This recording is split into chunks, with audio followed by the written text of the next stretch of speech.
This is Real FM.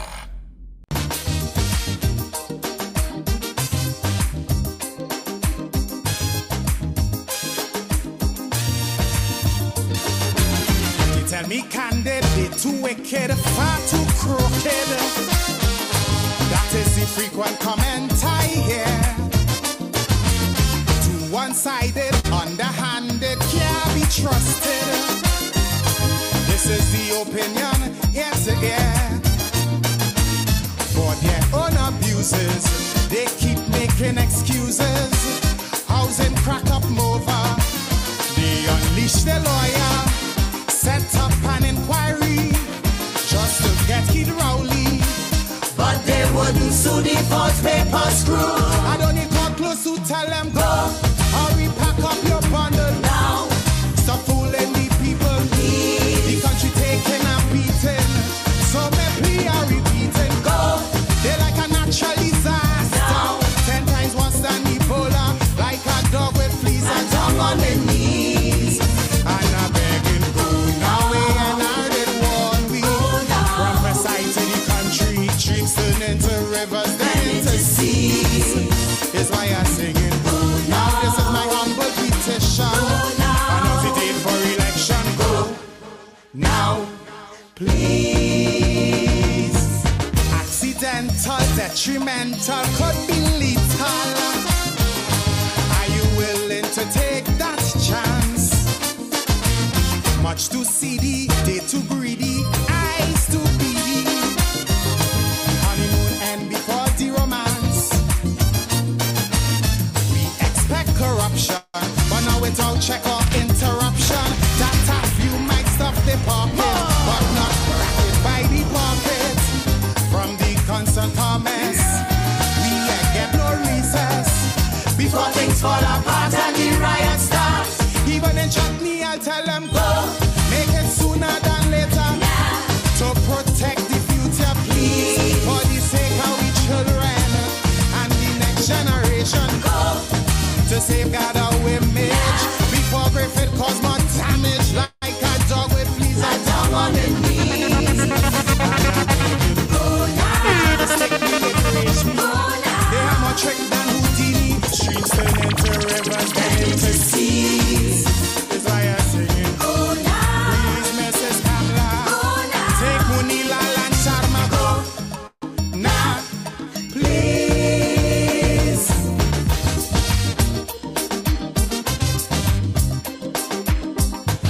More.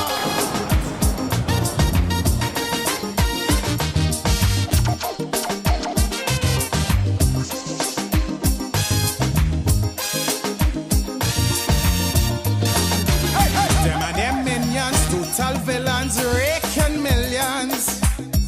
Their slogan, we shall rise, it was so true. Tell John Public not to panic while them and they sidekick. Swimming in a pool of dollars so blue. Like meat eating vulture, they neglect agriculture. Mega fans of phony. Mama Guy Caroni. Sweet man Glenn and Sharma came face to face with the karma. And it was awful, but true it too. Don't need a big mouth to tell them go. Watch her and see they does follow now. Before we regret tomorrow, please. You're setting a bad example. Family values they trample. Go. It's only vice they desire. Now. Before the 5 years expire, like a dog with fleas and down on the knees. And I'm bleeding blue now. Before we end in bankruptcy. Before they empty the treasury, streams turn into rivers, then into seas. Is why I'm bleeding blue now. Immediately. And don't forget your AG go. Now, please.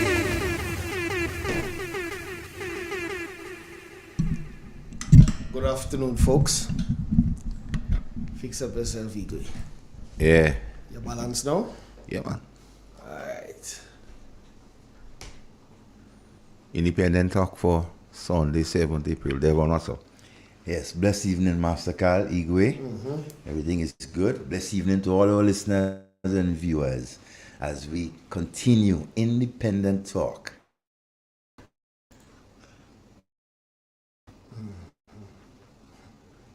Grenada is my constituency, Real FM is my parliament, Igwe. With the people's spokespersons, we blessed and protected by the Ancient of Days. We purposely they want is to give people the facts. They could fact check us because facts don't have two sides, one side facts have. What they do with the facts is a matter entirely for them. We're here to advocate for truth, justice, even when it doesn't affect us personally. We're here to advocate for those who cannot do it for themselves, the weak, the marginalized, the poor, the vulnerable. And we bring comfort to those who are hurting by the actions of this present government by bringing them hope with facts and information. We are on Real FM, Real Media, New Media. Where shame is absent, anything could happen. So I have a few marks to bust before we go there, man. The first one was Jonathan Lackret. Tell us if you have, the people want to know, chatters on the street want to know, if just like Ron, the former minister of sports, if you have received a gracious offer with some Canadian implication and get you same money, the people want to know if there's an offer on the table for you to be an ambassador. We want to know, the people want to know, because obviously all of our partners need to know. So the people want to know. Mr. Ron, they say you're bad like Bobo. They say Ron say I want back my work. Because he have men what do worse than me and they still around. So chatters on the street want to know their fun. What really happened to the Molyneux project? And if any sitting government minister they receive any monies from another contractor about the Molyneux project. Wow. And we want to know why when the Prime Minister took over infrastructure, the same St. Lucians was brought back. So Dennis, we want to know why they move you alone at the time from infrastructure. Why you alone? And the people want to say, if you still have US, they want to know. If you still have US going around in shop, that's what they tell me to ask you. So I bought in the kind of like Parang Devon, who I buy, so I sell. And you have a picture gates I want you to put over for the people to watch. Yeah. Because the topic today is time to change the change. But I hear some people within the ruling organization, they had a meeting planning to change the change. I don't know. I wasn't there. So let the people see the people and them in the picture. Because they just come and say we just saying things are not true. I want them to fact check the thing there. Man. They go see who they in the picture. Google it all kind of thing. Yeah, they go see. If the picture is authentic or Photoshop or AI, I look at it. Remember, we have receipt for it. Yeah, we have the receipt. So the people want to know about the Molyneux project. They want to know if any sitting minister of government receive any monies from any other contractors and cause the St. Lucians to go. And when the Prime Minister take over the Ministry of Infrastructure, the St. Lucians was brought back. We want to know. And whilst we had that, chatters on the street say to ask Mr. Dennis Matthew Cornwall if he knows anything about some US spending in shop. And if there be any connection to the Molyneux project, I don't know. I don't make it no ask questions, I'm only asking questions. Because they leave us to speculate because they don't giving us information. So I was saying, Macaulay, I don't waiting. And run. You say you vex, you say you want back your work. So they're trying to appease you, understand? Now chatters say, look at me, see, chatters say they're trying to appease him. So chatters believe that they tell Jonathan, why take up an ambassador thing in Canada, you'll get the same money. I don't know if that's true. Wow. So a lot of US and Canadian in play. And Jonathan, chatters on the street say again that you want the Prime Minister out talking. How this thing working out? Take all another phone call. It's a national running. Not a private thing. I wonder if it's not about the stadium business they follow. It could be. Because Jonathan didn't attend some meeting he's supposed to go in. I don't know which meeting you had to go in, Jonathan. And say, Jonathan, there's someone happy up, they want to give out some... I want to read what the chatter say because I want to be fair to Jonathan.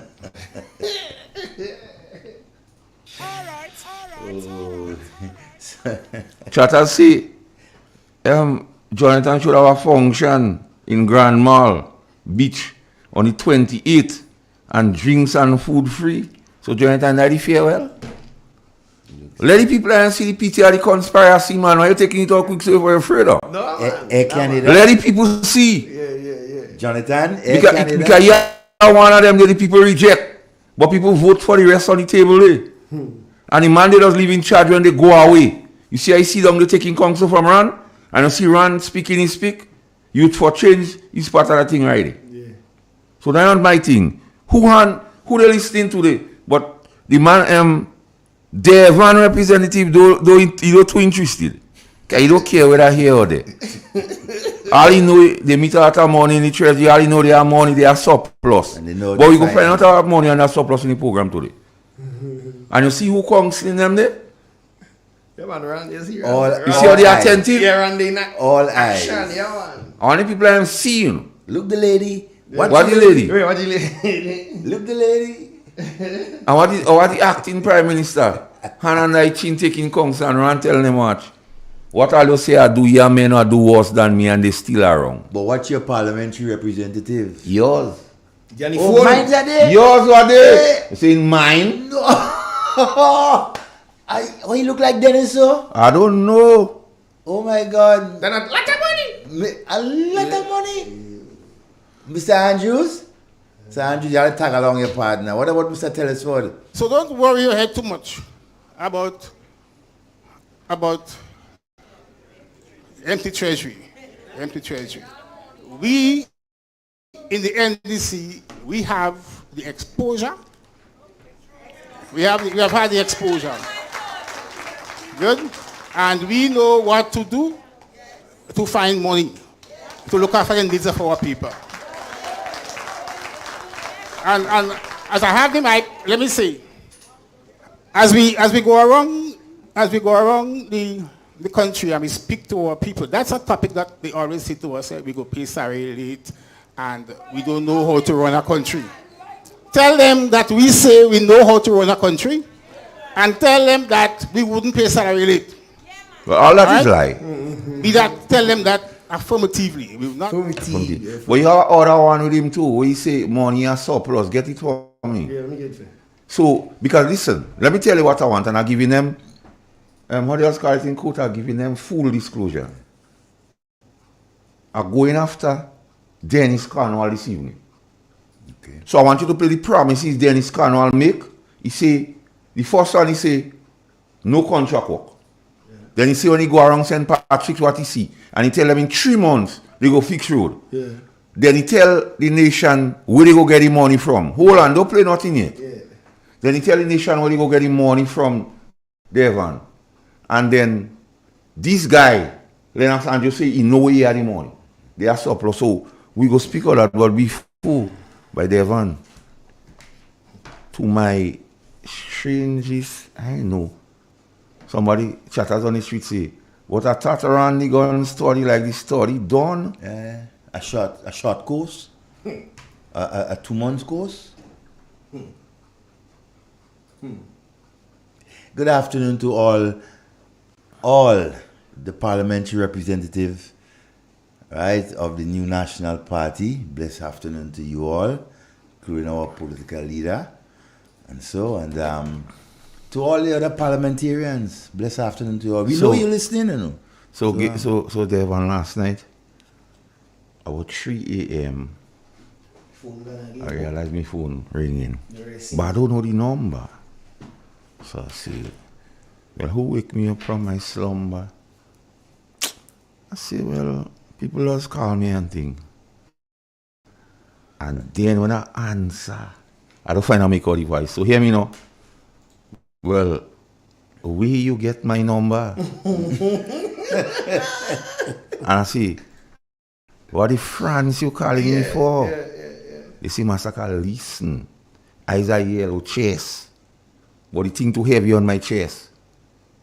So I had to jump out the bed like a madman, Devon, and grab my pen and paper. So I'm narrating today what the person tell me. So that is why we caption the program today. time to change the change. So yeah, they say having followed the tenure thus far of the Deacon Mitchell-led government, being a card-holding member of the National Democratic Congress and a proud constituent who voted for change in June 2022. It is in my best interest and the interest of the country at large that Deacon Mitchell succeeds. 18 months is more than enough to judge the performance and a lot of time to predict the kind of leadership to expect based on precedents set by the ruling party thus far and successive NDC government which were led by Tillman Thomas or Nicholas Brathwaite. It is now safe to say that once the NDC leads, there are some common denominators that always surface. So I say, well, yeah, go on. Because I'm listening attentively and I'm jotting down at them. Flagrant neglect of poor and displace the $150. Water down the seed and find many. Widening the gap between the middle and lower class, as the middle class facing stagnation wages and rising cost of living, while the wealth of the upper class grows. The divide between the middle and lower classes widens, leading to socio-economic inadequacies and social tension. I say, what? I say, like, when I hear start to use socio-economic, I say, hey, like you have a briefcase of certificate too? This gap, however, led by the Deacon Mitchell administration, made an unorthodox move by showering themselves with a mighty salary increase, making sure they would find their one term in office. So they're making sure the one term will be final thing. Take a look at the information, how information is treated with respect to the people's business. The government proudly said it's on a need-to-know basis. How can Deacon determine that information should be shared with the citizens? It is we the people who pay their salaries, starving us from information that we need to interpret and determine how the scorecard should be graded. Need to know, even survival in a rum shop, much less, is business of government. In retrospect, because the man using some nice words there, man. In retrospect, I laugh at myself. How could I have been so gullible to have accepted most of the promises made during the NDC campaign? You see, Deacon came from nowhere. He was not even a card-holding member of the Congress party, but we took him in as our only hope because the guys inside were hopeless. So I guess one-eye man is king in blind man country. Currently, you could feel the disconnection between the Prime Minister and the rest of the party. That is why it gets put all the people picture. Why are you taking it down for? Right. We have the picture for a purpose. We don't have the picture to promote them, but to show the connection between the time is now to change the change. Now the same Congress elements are especially interested in the NNP leadership business when they spend the better part of 10 years not knowing who the NDC leader was. At least there are a few persons with promise within the NNP. I must say that one thing for sure, the Honorable Deacon Mitchell has under his belt the ability to package bullshit well. Imagine during the campaign, the Prime Minister plan for agriculture was Grenlex truck will pick fruits through the fields on an evening. And a big, grown, intelligent people clapped and shouted their approval. His idea to fix the public service was to make everyone permanent. Well, how in the name of Jesus Is this possible? The Honorable Deacon knows too well that the country's economy is not robust enough, not even to attempt this. But he said it anyway. Now he and his minister can't afford for the tragedy to happen to go on site. So smile in photos like the last visit to the fire victims in Shantimel. Sister Gloria and others were more interested in picturing for social media than the welfare of the displaced. The NNP also gave the fire victims, but you did not see them brag about it. They protected the identity of the victims, and that speaks volumes. This is the perfect time to bless the victims with one of the houses the government is trying to sell for its friends. Prime Minister, put your money where your mouth is. While I'm on that, the Prime Minister boldly shouted that the houses gifted by the Chinese will be distributed as soon as he comes into office. To me, that narrative scored real political points. Little did I know that the real plan was to sell the houses for profit and keep them out of the reach of poor people. In closing, he tell me, Devon, I am a yellow belly, but I strongly sense that the minds of the people are changing, regretting that the change they voted for. NNP, get ready. My back is becoming green. That's what the man tell me. So you see, Master Kali, you have to go and tell the people that. So that has nothing to do with me. I only read that and it becomes my words by adoption, but it has nothing to do with it. So that is the condition. A yellow belly, you say that, you know. He vomit in the belly. You have to find my number and you see the picture. Look at the picture what's going on. So even them recognize it's time to change the change. So the talk there is about changing the change. Change that change. You know, most of the times vomit coming out of your stomach will be yellow, eh? So, and it's... Yes, Devon, I want to hear you. Go on. And you know, and when you see persons associated with the NDC start talking, it's because they start vomiting everything out of their stomach. The lies, the deception that they were given 2 years ago by this present group of gentlemen and women. You see, it's now that the Grenadian people, a majority of them, starts to analyze the workings of these guys and what they stand for, their policies. Now people are beginning to see what they are made of. Old talk, mama guy, lies, especially lies, because they lie from the top.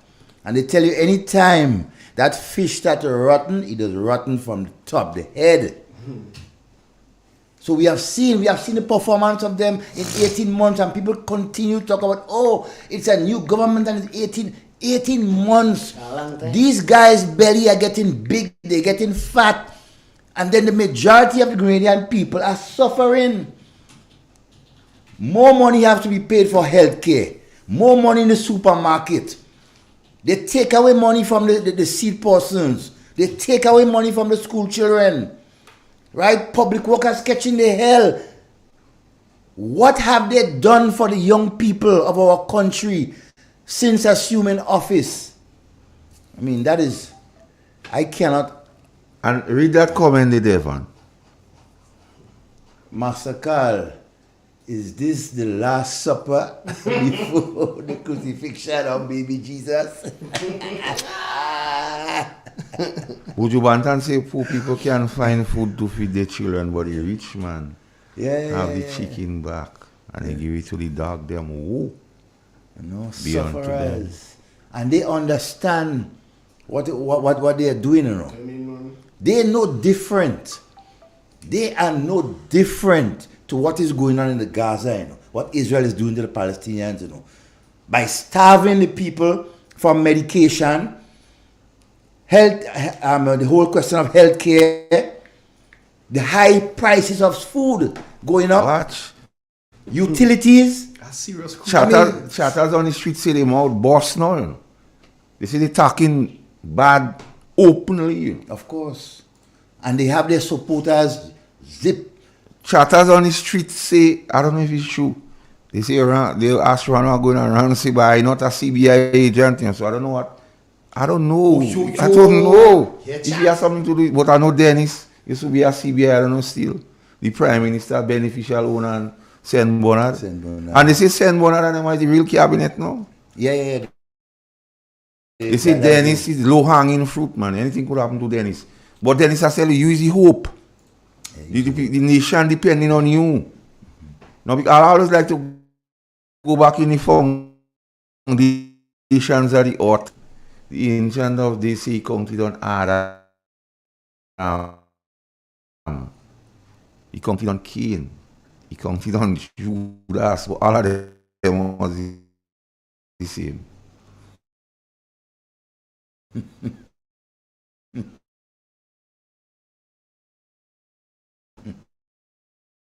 So I counting on Dennis. The US and them are spending in shop. I don't know. The people want to know. They tell me to ask that, so it's nothing to do with me. If it's low hanging, if you take out yourself, don't end up being the scapegoat. Don't let that Last Supper be your crucifixion. You see, Last Supper, Dennis, don't let that plan be you. Because they say, you don't talking to Ron. The people say, you and Andy do good. The people say the girl in God don't like you. I don't know. So if all of them are the majority, they don't like you. I don't know if it's you they planning about it, boy. You're in trouble. Be knife in your neck. What's up with your other St. Patrick's parliamentary representative, Master Carl? Which one? Mr. Andal. You only wait when we talk about the breakwater and then I see you go there with some people stand up and taking picture. So they only does wait, they only does react. You notice his silence right now is deafening. Yeah. Right, and it's crazy. But after 22 months, what does the NDC have to offer? What have they shown the Granadian people they are capable of doing? My issue with them at this point in time is how they are neglecting the young people of this nation. I remember in 2013, when the new National Party returned to office 15-0, Dr. Mitchell and his team understanding the plight and the suffering that our young people were going through under the NDC, because you remember what Tillman Thomas and Honorable Tillman Thomas and Patrick Simmons did to the young people, sent every one of them home. You had thousands of young people wondering what next. But with the vision the NMP had, as soon as they returned, thousands, within 6 months, thousands of our young people were back on the breadline. They were given something to do, right? Occupied. But what have this government done so far for the young people? And they are screaming, they are bawling. A chatter on the street tell me, a message for Dennis. He said, Dennis, if you really go anything to get after Dr. Mitchell, you make your point. Take your steel beam and go. Your point made. Take your steel beam and go. Right, take the call. Hello. Good afternoon. Good afternoon, gentlemen, and how are you today? All right. Welcome. Very good. You see, Master Carl and Devon, I wish I could have extended my hand to you through if I have seen it through the radio of the earlier statement that you make. Yeah? The thing is this, my brother, that around the world we see the situation, the political situation, not only in Grenada but throughout the world today. It is disaster after disaster. And one of the last things that we will see in the world is like people will come to the forefront who are not qualified to be the leaders. Yeah, in many different ways. We see complete injustice all over the world. Yeah, and this is going to be the situation. This is how it is, and it is so sad that people who are actually supporting these kind of people. That is the most sad part of it. Yeah, that is the most sad part of it. I don't know what kind of blessings God put into the lives of these people. But, justice, at the end of the day, what I'm saying is that justice must be done from a justice point of view, not because I'm a friend of Master Carl or Devon Romain, I should speak in the corner. If wrong is wrong, as right is right, and that have to be said. But what is happening around the world today, we just have to stand and pray hard. Yeah, that is what I can say today. Have a blessed afternoon, gentlemen. Okay, my friend, have a wonderful evening. I must say, I say the real criminal is the one that took the photo. Yeah. Who take the photo, Master Carl? Hey, Master Carl, who take that picture? As you know, before I move on, let's take that call. Good afternoon and welcome. Good afternoon, Devon. Good afternoon, my dear. Master Carl, good afternoon. Igwe, Hey, good afternoon. good afternoon. Master Carl, I had to make another call. And I don't want to. I'm speaking to NMPIs this evening. Don't just look at that photo that is being displayed on the screen and say that nothing isn't happening. This is a sign. This is an indication. And it should be taken very seriously. In that, to my NMPIs, please ensure that you are registered. Persons within the voting age in your household, ensure that they are registered. Persons within your neighborhood, within your community, within the villages, encourage them to be registered. Registration now is key for us as NMPIs. I'm speaking to my NMPIs people this evening. Registration is key. It is before our eyes. It is clear. We see it. Nobody have to tell us. What we have to do now is to ensure that our registration is on the go. Each and every one of us, member, family, friend, cousin, nene, parent, whoever it is we know, that are not registered, please encourage them to get registered. It is important, very important, that we as NMPIs, we register and register on time. Thank you, Master Carl. All right. All right, are you saying, Devon? No, I was about to just switch out the topic on Father Gerald Paul and empathize with his suspension from the Catholic priesthood. Right? It has been said that the bishop has put Father Gerald Paul under suspension because of the utterance he made concerning the whole question that the church is not doing or saying enough concerning the war in Gaza, right? And how people are hurting and so, right? Father Paul, all praises to you, right? As a clergyman, it is your right to stand before your congregation and the nation and talk truth, right? If the bishop and others don't want to talk and come out in solidarity with the thousands of people that have been killed, right, in Somalia, right, and in Gaza, that's up to them. But you are doing an honorable thing. And despite that suspension, that cannot stop you from being a vocal person, right, to the poor and those who need to be helped. Not only Gaza, Very critical. Good afternoon.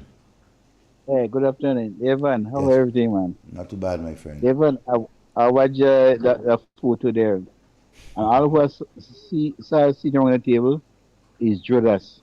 I see that Judas is that betrayed the trust of the Ghanaian people. They betrayed the trust of the fishermen, the vendors, all the agriculture workers, the public workers, every Ghanaian every sector of Ghanaian people. These Judas that sat down around the table, they betrayed the trust. Well, when you look there, what they were getting fat. You get fat, you become a brother crony. While the people of Greater Carriacou and Peter Martinique suffering, the pocket getting less and lesser, but the pocket getting bigger and bigger. Because these children sit around the table, brother Devon. The aim and the desire was to not to help the Ghanaian people, but to help themselves.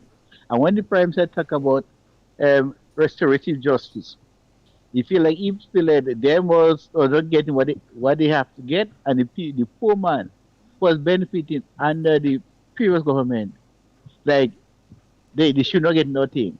But the life for the people and tell the people, both family, they're going to make a life better for them. But these Judases are sad and those that absent, they didn't have no desire not to help the poor people. They only showed some promises outside there to fool the people. And if the people of Greater Carriacou and Peter Martin get caught with that, we're calling upon the people of Greater Carriacou and Peter Martin. You see what is going on. You see what them Judases are doing to you. Make sure, as the first caller said, get registered, vote. Even those NDC that vote for them, look at what they are doing. That some of your parents might be working with this sister that a cousin maybe was working, and they were sent home. They were sent home. So the door and the house of NMP is open for all to come. And in the house of NMP, there is love, peace, and happiness, and oneness. So it's open for every one of you to come. Just as parents, encourage your children to go and get registered. That reach the age to register, get them. And parents, let us educate our children about what is going on in our country. Because these USCs, all what they want to do is to mislead and to deceive the poor man and deceive everybody that living in Greater. Because the desire is not to help, but the desire is to steal, to kill, and to destroy the poor people of Greater Carriacou and Peter Martin. Well, I call upon the poor people. There is a party that you could have trust in. Because when NMP in governance, you know your life better and greater will be a shining light when NMP in government. Because NMP is the government always come and rescue the Grenadians when NDC put them in the deplorable state. But Devon, have a blessed. All right, my friend. Have a wonderful evening. Even the priest, when he spoke, you didn't speak about Gaza or none of them. No, I didn't see. say It's time the Gaza. church or the clergy speaks out against wrongdoing. Because too often it seems like the church takes side. So them asking the priest not to preach or whatsoever to me don't make any more sense. It's a pile of hypocrisy. Now, who is sanctioning the bishop with a statement that he himself made and it's on record? He said that he whispered to Father Paul that is there a Muslim brother in our midst? Imagine a bishop whispering that to a priest who just come out and appeal to the clergy to say more about the wrong that is going on around the world. And now you, the bishop, because you have the authority, you would turn around and basically sanction and suspend Father Paul. The hypocrisy I cannot understand with some of these religious personnel. But that's for next time. Igwe, you have something to play for me? The government has sought to partner with the People's Republic of China by retrofitting $4.5 million worth of fixtures in these units to lift the standard of the units. Instead of distributing an empty shell, we demonstrated as a responsible and caring government our partnership by investing another $4.5 million. The average. You take a small break and come back here. Yeah.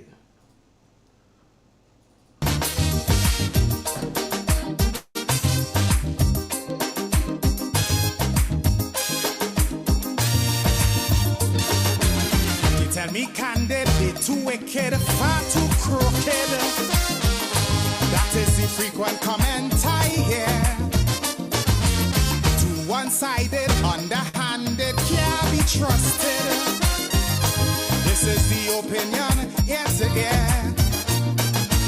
For their own abuses, they keep making excuses. Housing crack up over. They unleash the lawyer, set up an inquiry just to get Kid Rowley. But they wouldn't sue the false paper screw. I don't need come close to tell them go. Hurry, pack up your bundle now. Stop fooling the people. The country taking a beating. So me plea are repeating. Go. They're like a natural disaster. Now. 10 times worse than Ebola. Like a dog with fleas and tongue on their knees. And I begging go now. We and I did one week. Prophesy to the country. Streets turn into rivers, then into seas. Is why I sing it. Go now. This is my humble petition. Announce the date for election. Go now, please. Accidental, detrimental, could be lethal. Are you willing to take that chance? Much too seedy, they too greedy, eyes too beady. The honeymoon end before the romance. We expect corruption, but now without check or interruption. That a few might stuff the pocket, but not racket by the pocket. From the constant comments, we get no recess. Before things fall apart and the riot starts. Even in chutney, I'll tell them go. Make it sooner than later. To protect the future, please. For the sake of we children and the next generation. Go. To safeguard our image.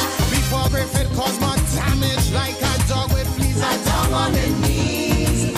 And I'm begging go now. They try to stick me with rage me. They have more trick than Houdini. Streams turn into rivers, then into seas. That's why I'm singing. Go now. Please, Mrs. Kamala. Go now. Take Munila and Sharma. Go now. Please.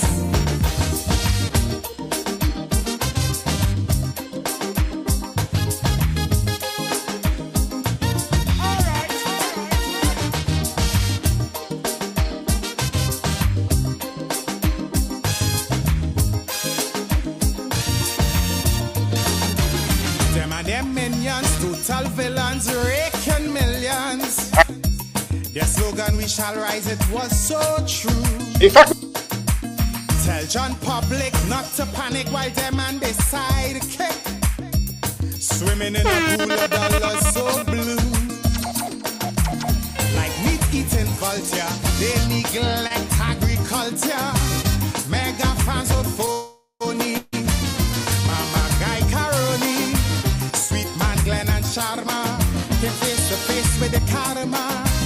And it was awful, gone through it to pull. Don't need a big mouth to tell them go. Watch her and see they does follow now. Before we regret tomorrow, please. You're setting a bad example. Family values they trample. Go. It's only vice they desire. Now. Before the 5 years expire. Like a dog with fleas and down on the knees. And a bleeding go now. Before we end in bankruptcy. Before they empty the treasury. Streams turn into rivers, then into seas. Is why I'm bleeding go now. Immediately. And don't forget your AG. Go now, please. In every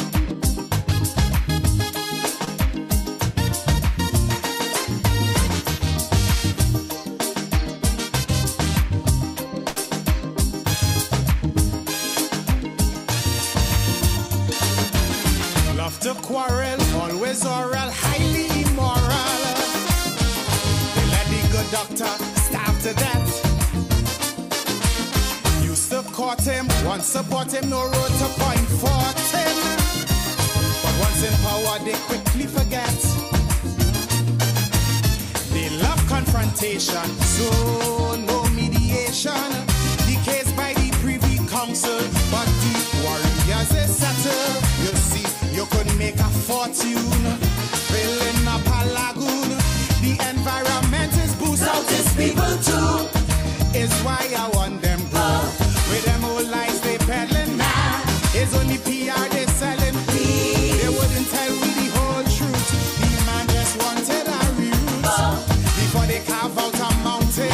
Before the cost we start counting like a dog with fleas a dog on their knees. And I beg it go now. Always get the contract.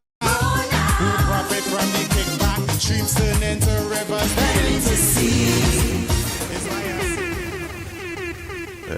Good afternoon, Mr. Dennis Regis. You're locked in. Big up, my brother. Now, the topic today is a serious topic. It's time to change the change. And we're only speaking about the topic because everybody know I'm not a supporter of the National Democratic Congress. But the National Democratic Congress is the government of the day. However, with the situation concerning Dennis Cornwall, they treated him like low-hanging fruits. Remember, he was the only one they changed and put in the Ministry of Finance? Find out what was the reasons behind that. With the situation with Ron, find out what is the real reason they move Ron.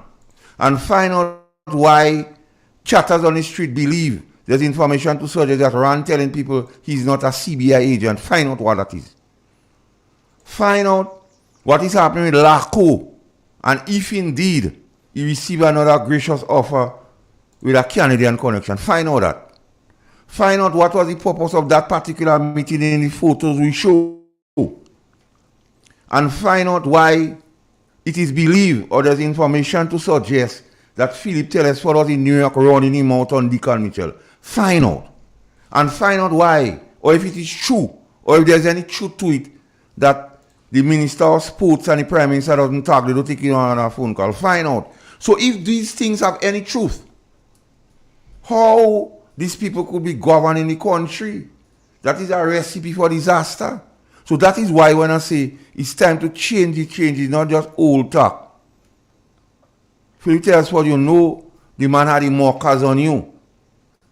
You know all what happened with the $10 million and the fall farm. You know all that, so I don't know. Because, watch, Devon, when all that happened with the fall farm in Mount Choose and the $10 million, and I see Philip Telesford and Deacon Mitchell on the same political platform, hugging up like two turtle doves, I tell all little children, give their life to Christ because the world coming to an end. Because I couldn't imagine how a man challenge a man for leadership. A man pull back his money and cause your whole business to collapse. Yeah, multi-million-dollar project. And then all you pretending to be friends. Then all the time they used to give you like a Blyers acting prime minister, all that done. So you didn't New York up there, your mouth boss. You understand? All I want to hear you talking. You bleeding. So it's time to change the change. Yeah, it's time to change the change. Let's take the colleague. Good Hello? afternoon. Good afternoon, gentlemen. How you all doing, Igwe? Yes, Good afternoon. Mr. Carl. Hey. And how you all, Devon? Yes, my friend. I just come from church, but I don't know what the topic is about, so I say let me just butt in. Anything, man, independent talk. General, just give it a shot. No, what I hear as I reach coming inside, I hear talking about some man giving some information in America, in New York. They say the Minister of Health, he there up there on the mouth boss. That's what people say.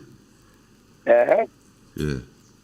But you have a axe to grind, you know, the 10 million and the fall farm and thing, all that there on the chest, like load.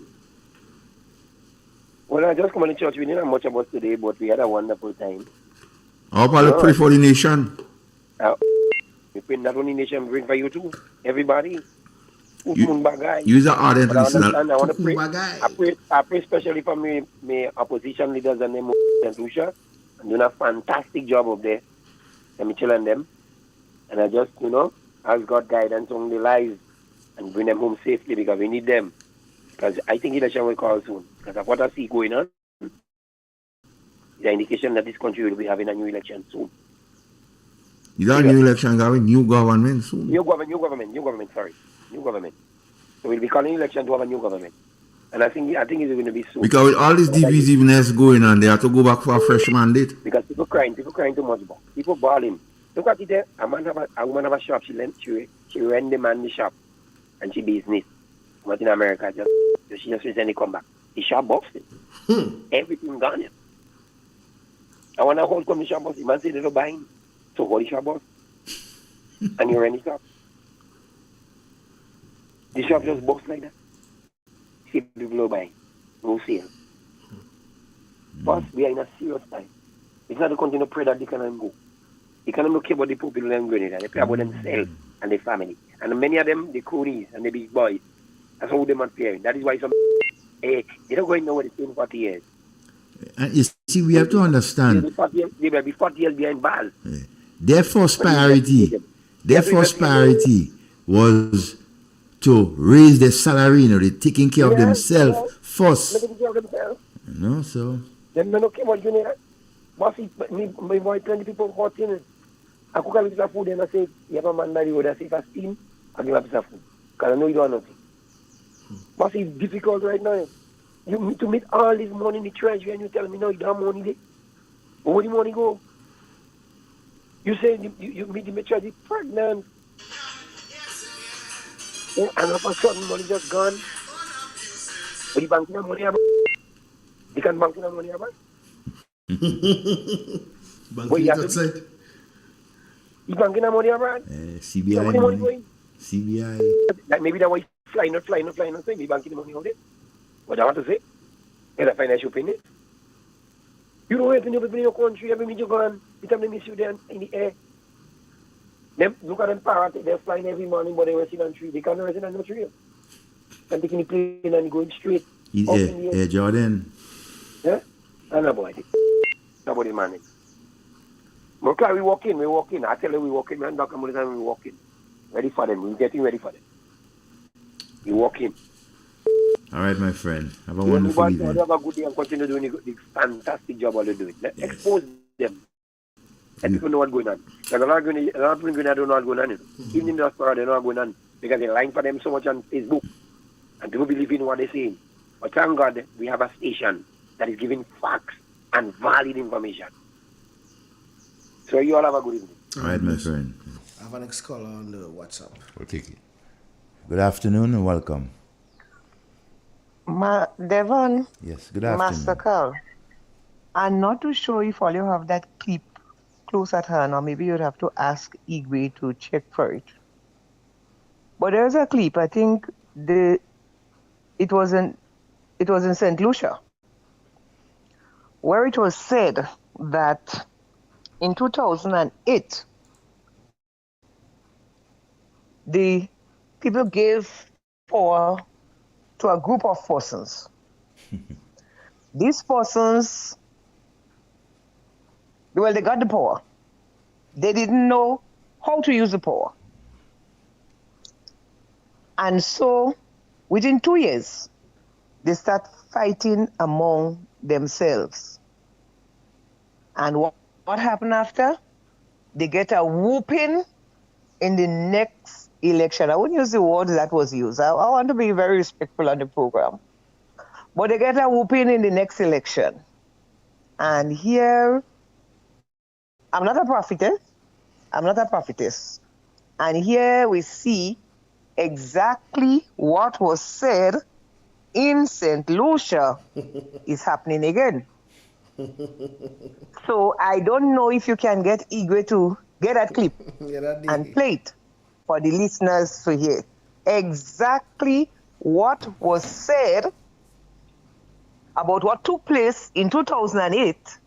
We have it, it's happening here in 2024.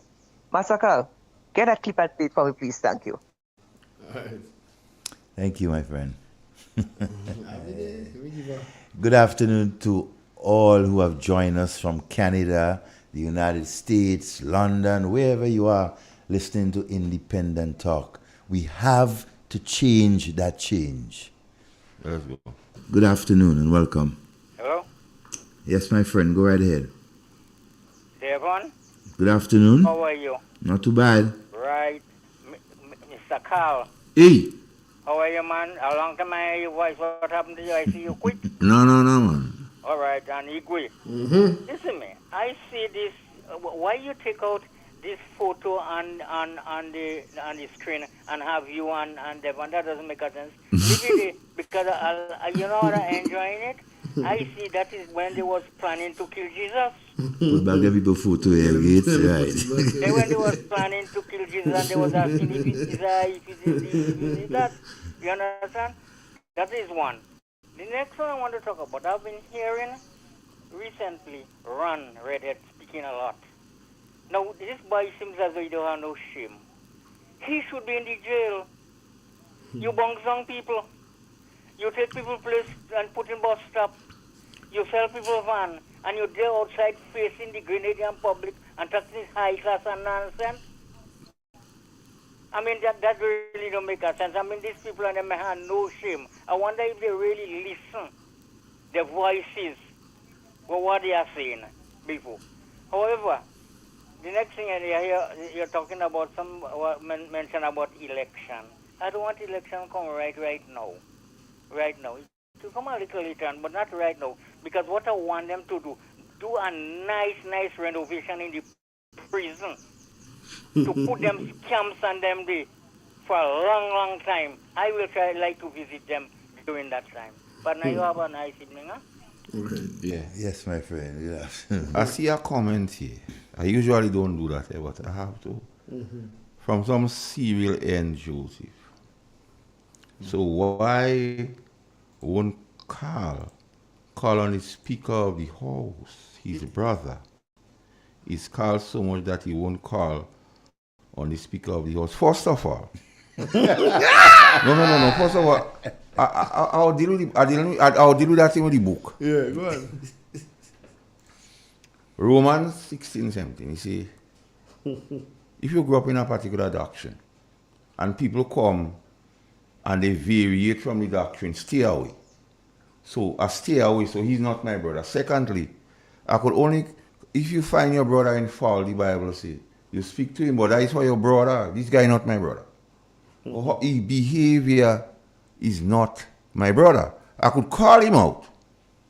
But to say I don't call him not my brother, because when I read the book, his behavior makes him disqualified from being my brother. Devon, before we move, there's an issue I want to hear your thoughts on. In the last couple of weeks, there was this motion or bill or whatever you want to call it in the House as it relates to firearms. Amnesty. And the amnesty to would-be illegal firearm holders. Now, the Firearm Act clearly states that the Commissioner has the prerogative to grant amnesty.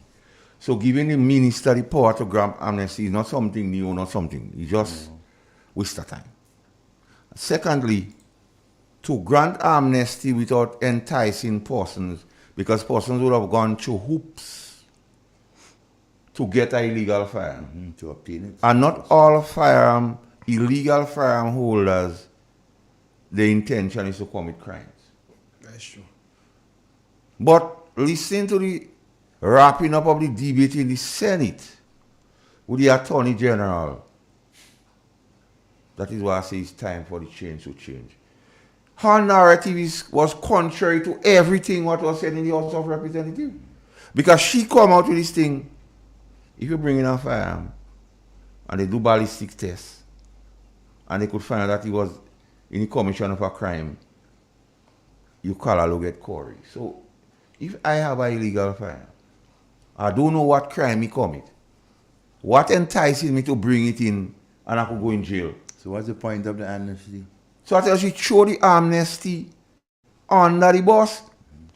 So there are more reasons why the infraction should go. They don't even coerce you on this thing. And that is sad in terms of the leadership.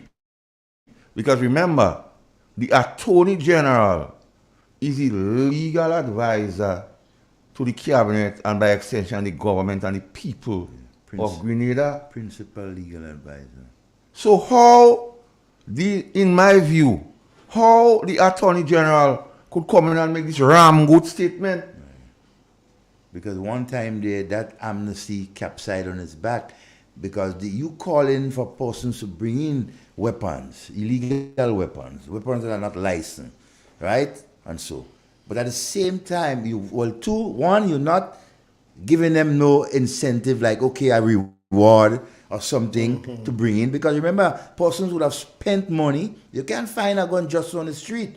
They would have spent money to have that firearm for whatever reason. Now you want it, you have to reimburse them with some form of, financial reward. And secondly, you telling, as the Attorney General, you basically telling persons when they hand up that illegal weapon, It's jail going. right, and it is tested and it proven that it was committed for a murder 2 or 3 years ago, or what the case may be, then you, the individual who brought in that gun, has to answer questions.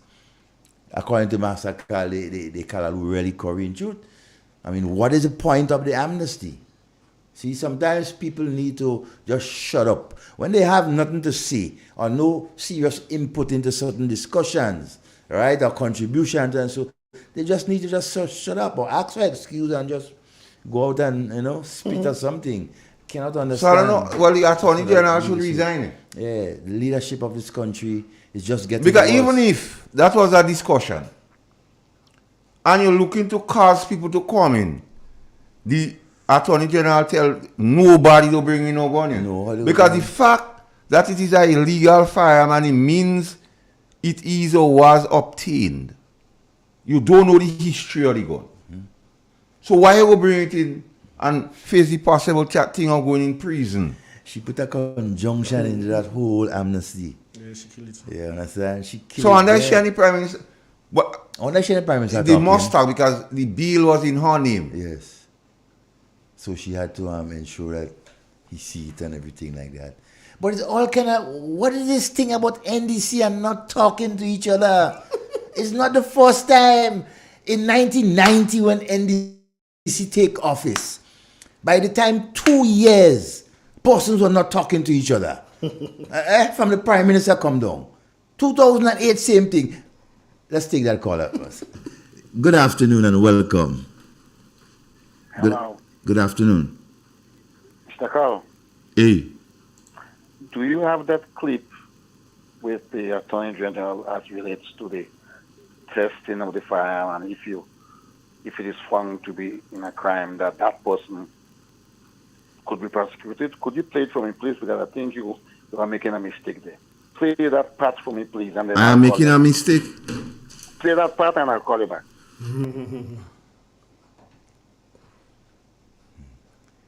The blind leading the blind. Good afternoon. Good afternoon. Good afternoon. Yes, good afternoon. Master Carl, Hey, how are you? are they about? By putting that thing in the federal, sign the governor, the Attorney General, trying to correct the Prime Minister because he's talking crap. So the statement she made, trying to tell him what he was wrong. Why do you think? Okay, listen me. It is possible. And of course, if the firearm surrender is found to have been used in the commission of an offense, that firearm will then form evidence and assisting the police in investigating and solving the crime. Remember, listen to me. Remember that the firearm once surrendered will not be tied to any particular individual because it will not be surrendered under condition or anonymity.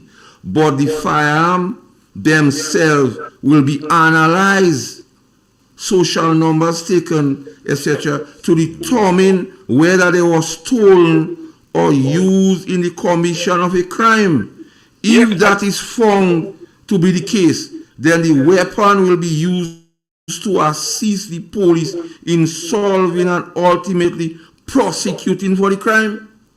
That's what she said. I get your point, you know. That's what she said, not me, I'd make it up. No, I get your point. But what I say is... So when you unfold it, it means if you, my friend, have an illegal firearm and you bring it in, and it is proven that he was in a murder, you want to ask questions, you want to ask the police? Yes. And you want to tell them who give you? I want to tell them who give you. you. I want to tell them where you buy the person might kill you. If I have an illegal firearm massacre, I will So go and take it up with the attorney general, not me. You want to try to say it? I won't bring it in because I take she advice. She feels she too bright. Don't she? Don't. No, is the prime minister blaming? He is blaming, not she. And the whole thing on the firearm, the whole thing out amnesty, the commissioner could grant amnesty, and it happened here in Grenada already more than one time. So that is not new, Devon. Nope.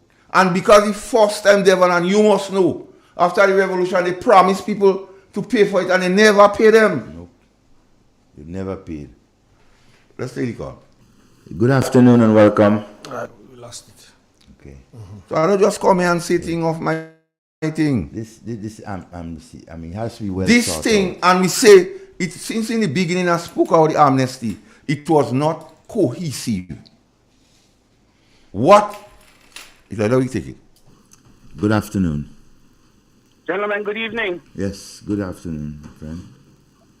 This man that talking there, I don't know if he's calculating, I don't know, but I find it looking new. Like they polish him. Like a 25 cents? Yes. Anyhow, good evening to everybody and good evening to the nation. There is something that is bothering me a little bit, you know, and I thought that I should speak about it. Now, a few years ago, when they marked Peter David was the foreign minister, and some people came down to build this 5-star hotel. And he said that the south of the island is almost packed already, so let me look outskirt. And big river full up, let me give small ravine some water. Hey? I say, he say big ravine full up, let me give small ravine some water. Yes, okay, yes. So they came to St. David's, and they found a spot. Well, they work with the then minister at the time, Mr. Oliver Joseph, and he showed them a number of different areas, and they accepted one, which they loved. And I heard now the Minister of Culture, I don't know if he's junior or senior, now he went with a PA system announcing that the place was very, very disturbing to build hotel. We can't build hotel because we had to preserve the pond, and then it was nesting for birds and other animals as it was, and we can't destroy the mangrove and what have you. After that, I hear him recently in the upper house stating that, you know, we have to move to St. David's now because there is availability of property up there, and, you know, we go have to develop that area. And he was the one that's saying, forward ever, backward never. So we're not stopping until now I hear him talking about developing St. David's. I can see. Because when they opened the place, they say he was in Carriacou, he couldn't even come. Well, because maybe he was a little bit shamed because he was one that campaigned against it. You know, he didn't want that there. He was active. He was interim leader of the NDC at the time. So here was this gentleman did what he did then. The hotel is there opening and running. People has been employed. Construction is climbing the ladder, and everybody is a little bit happy. Now I hear you saying we're going to move development to St. David's, but I have seen this government is a hindrance of progress, a hindrance of development. They are hindering people from developing. What they do, they develop themselves. And to hell was the poor people of this country. They make extremely harsh promises to people. They talk about the net that they're going to hold for the sargassum. They say they have a big machine on the ground and beach people afraid to go down there now. Well, that's one. I don't know that what they talk see. about irregularization. They talk about developing the young people in this country today. The young people has been more disturbed. Look at the scenario very clearly. The macho people is not getting involved in crimes, whether it's robbery, stealing, coveting, fighting. No, because they are mature. But look at them. Watch the courthouse regularly. People within the ages of 18 to 30, 35 within that. And these are the people, they tickle the ears. They talk about legalizing marijuana. You see, when you're outside of government, you can say by the stroke of a pen, we will fix this and we will fix that and we will do that. These are the issues that tickle people's ears. Hard people believing in them. They get into government now and it's a whole different ball game. A whole heap of wahala. You could say that again. And these are things that is disturbing the nation. Watch the crime level, the rate of crime that is committed in this country. Sexual crimes. All kind of crime. We have to face with it. You know, a lot of women today, they are bawling. Things are tough.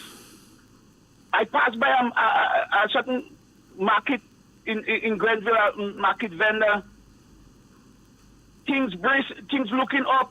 She says she don't sell nothing.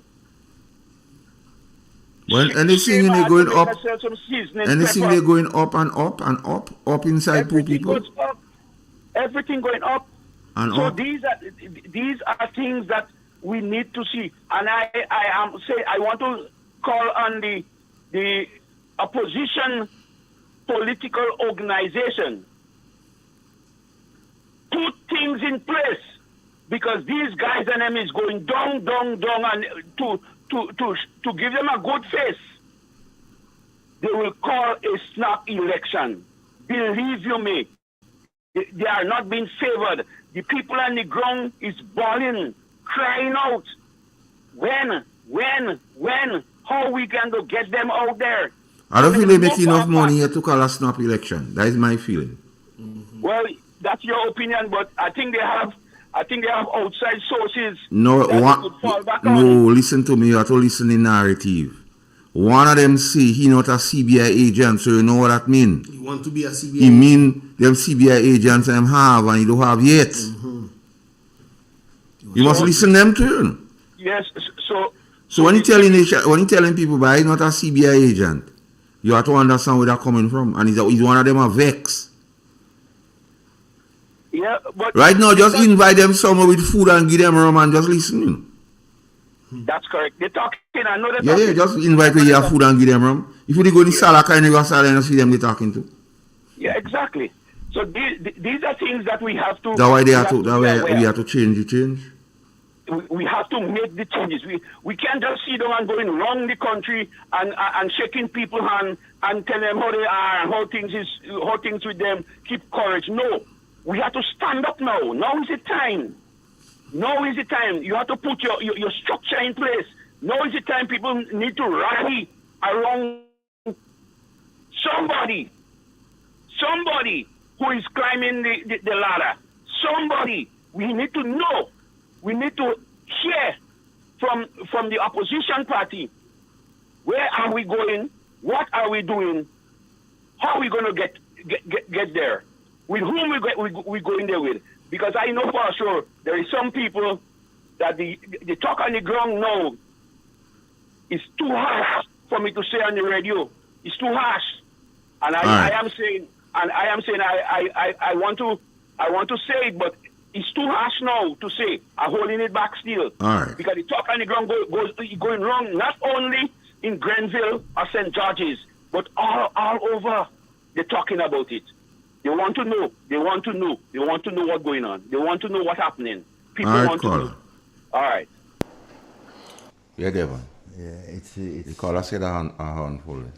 Yeah, it's amazing, you know, to know what's going on. But on that issue of the whole amnesty and so, all right, we need to pay attention, serious attention to some of the utterings made both by the Prime Minister and the Minister of Legal Affairs and so, and because it's confusing, all right, and when you have our leaders confusing the population, you don't get any results. How can the amnesty be successful, right, when the Prime Minister and the Minister of Legal Affairs are on different wavelengths? No, what happens there, Van, is simply this. And I keep saying it here and people don't understand my narrative. If you have a rum shop and your rum finish, you just gone by rum and you start to sell again. When you're in a country, you must have plans. If you don't have plans, you cannot solve problems. Now the amnesty came, they feel it all the amnesty. At first, and let me take this thing from the inception, Devon, because to make the point, you must start. When all the issues of guns came up and we hear and other persons start talking about firearms, and the nation as a whole, in the fear of crime with firearms and so forth. The first utterances and get at gates, when the Prime Minister said, oh, the gun, he said that had nothing to do with it. Listen, the Prime Minister said he knew. This thing was just a matter of time to reach here. He knew. He even go on to say he know where the guns and them coming out. And then to summarize, he says, that had nothing to do with me. Don't play that. Hold on. That had nothing to do with me. Then, people like Devon here, Mr. Pierre, Jenny, Simon, Sheldon, Buzz, and the class and others start speaking about it so they react. Because they didn't have a plan. Knee-jerk reaction. Because if they had a plan, it would have included in the plan to get equipment and resources to the police. Because if you know gunfire in 4 roads every night, you have a mobile station, why you not going there? It's not all going and say amnesty and bringing gun. It's the prevention. So if you know gunfire in Grandans and Grandma and them, you have mobile station, go and put them there and outfit the persons there with the relevant or requisite equipment for firearm interdiction. And if you know the general area, you have to harass the area often so people know the police will come and break down door and such. So they know they cannot operate in comfort. That's one of the things you could consider. Then persons who have legal firearms, to get them involved. They might have information how some friends of theirs who have illegal firearms, how they get it, the source. You have to find out, so you have to have some intelligence there, man. But he don't say, no, he coming in on the port. So improve the security on the port with scanners and so on. Because you say you know he coming there. So you didn't have to go and say, let man bring back gun, and the Attorney General to say, if they find committing crime, it's kind of nonsense. You have a lot of things I could do and watch. Devon, listen to me. This amnesty for gun would affect the tourism product. Because when a tourist want to come to Grenada, and he or she hear that the government of Grenada asking people to bring in their gun, they go say, this thing is anarchy. The government of control, that last resort. Amnesty for gun is last resort, Devon. There's a lot of other things you have to do. And the Prime Minister again, they come in and try to tomfool people by telling you how no bail for gun. The government cannot legislate the condition of bail. And it is the discretion of the magistrate or the judge to pass sentence. The only thing you could do to affect it, if it was a maximum of 5 years, you make it a maximum of 20. So you give them scope to operate. But you cannot tell them if it's 5 years, you must give them the 5 years because you are first time offender, all this kind of thing, good thing. So the impression they're giving people for the fixing of this thing is a non-thing. They're just trying to tomfool people. So these are the things what need to happen before you venture into amnesty. I was a tourist and I had Grenada going out of control until they begging man to bring back gun out, come and spend my holiday in Grenada. So they don't understand the implication they have, or the implication by making these nonsense statements on them. And now you hear the Attorney General who's supposed to know, but we know she don't know. She playing dummy, don't know. Saying about this kind of thing, and they asking me to play what she says. She say that. She say if it is found, investigation will continue. And if you bring it in, you have to answer a question. Either you take the rap or you say who give you, and then saying who give you might put you in trouble, they might kill you. So you don't help in. They put in citizens at risk. And it could affect the tourism product. And they know who used to take goods on the port in the night. And or the articular system or something, you don't passing through it. So go and check that person. They might be able to help to track down the gun and pass it on the port. Because they know how things used to pass out without being seen. They in all your needs. Go and ask them how they should do it. And they will be able to help. So if it's, because they agree in big forum in church that them is thief. They agree to wrongdoing, not me who tell them to say that. So ask them how they should get things out. And they go help. Maybe it's in stopping the guns to come out from the port because the Prime Minister don't say he coming out in America and he passing on the port. Or they want to hear the clip again or not to? I go say he don't say that one.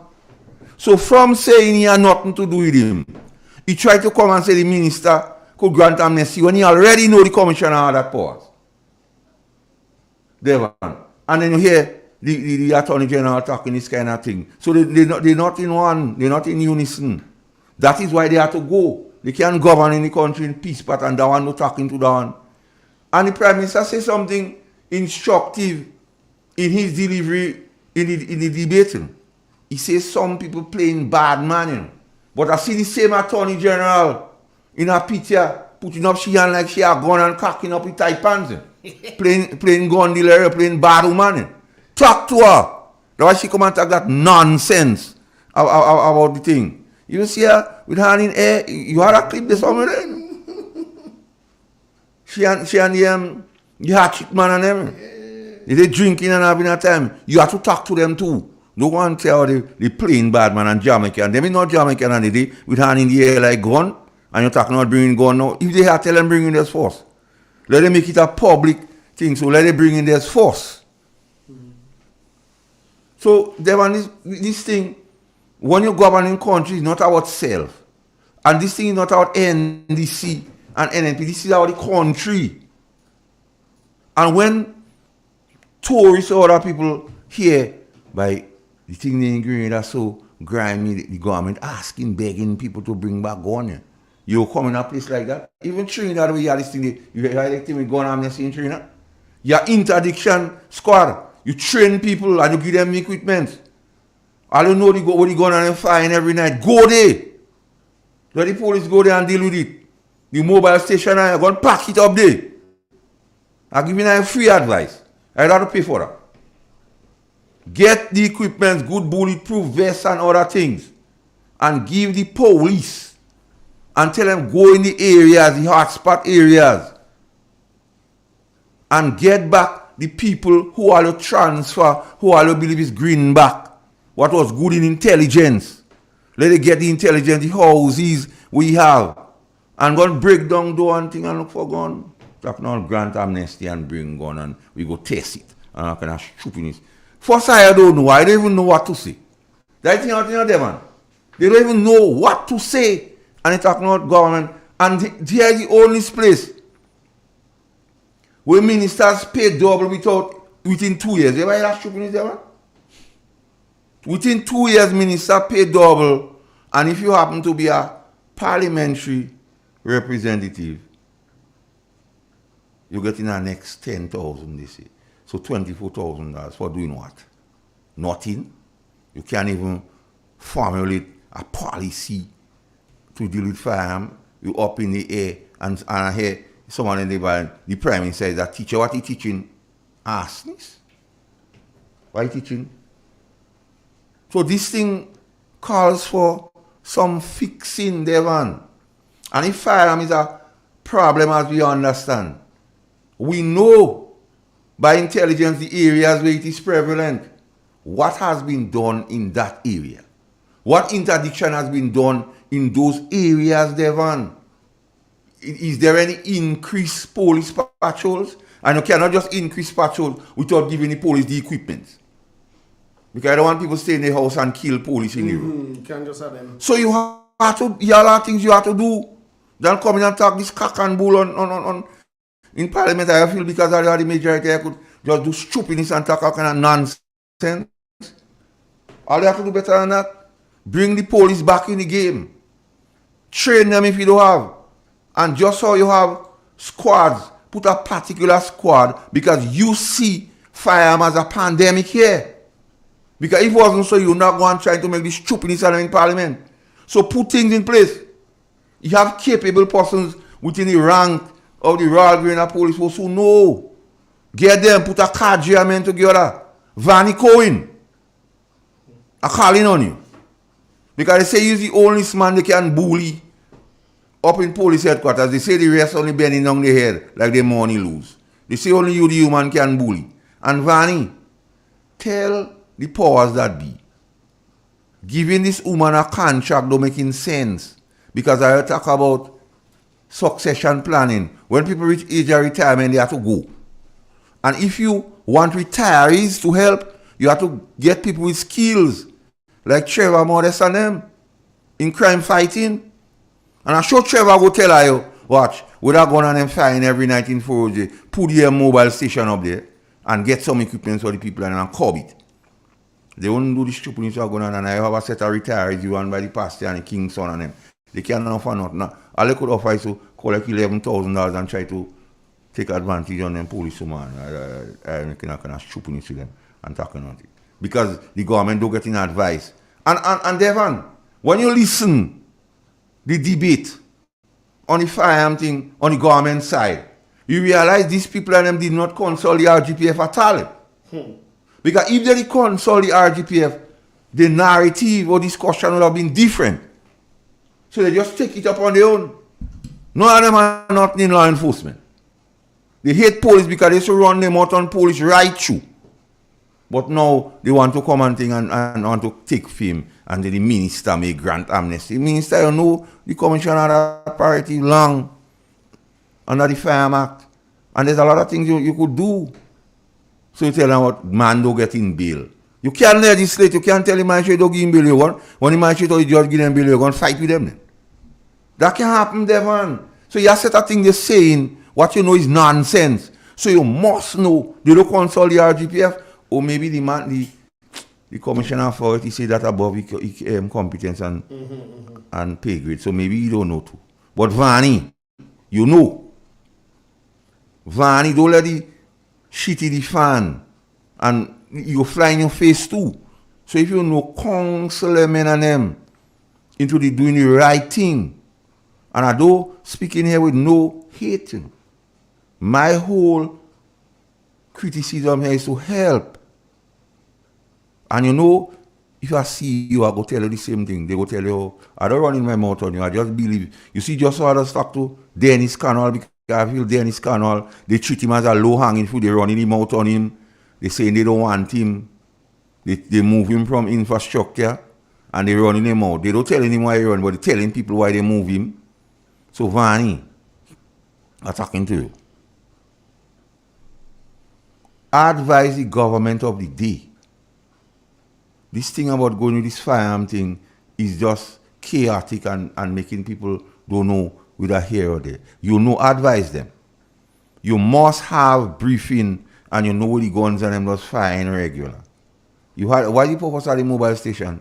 To go in sports? I thought was to curb crime. Yes, Devon, I went on for a while. I had to say.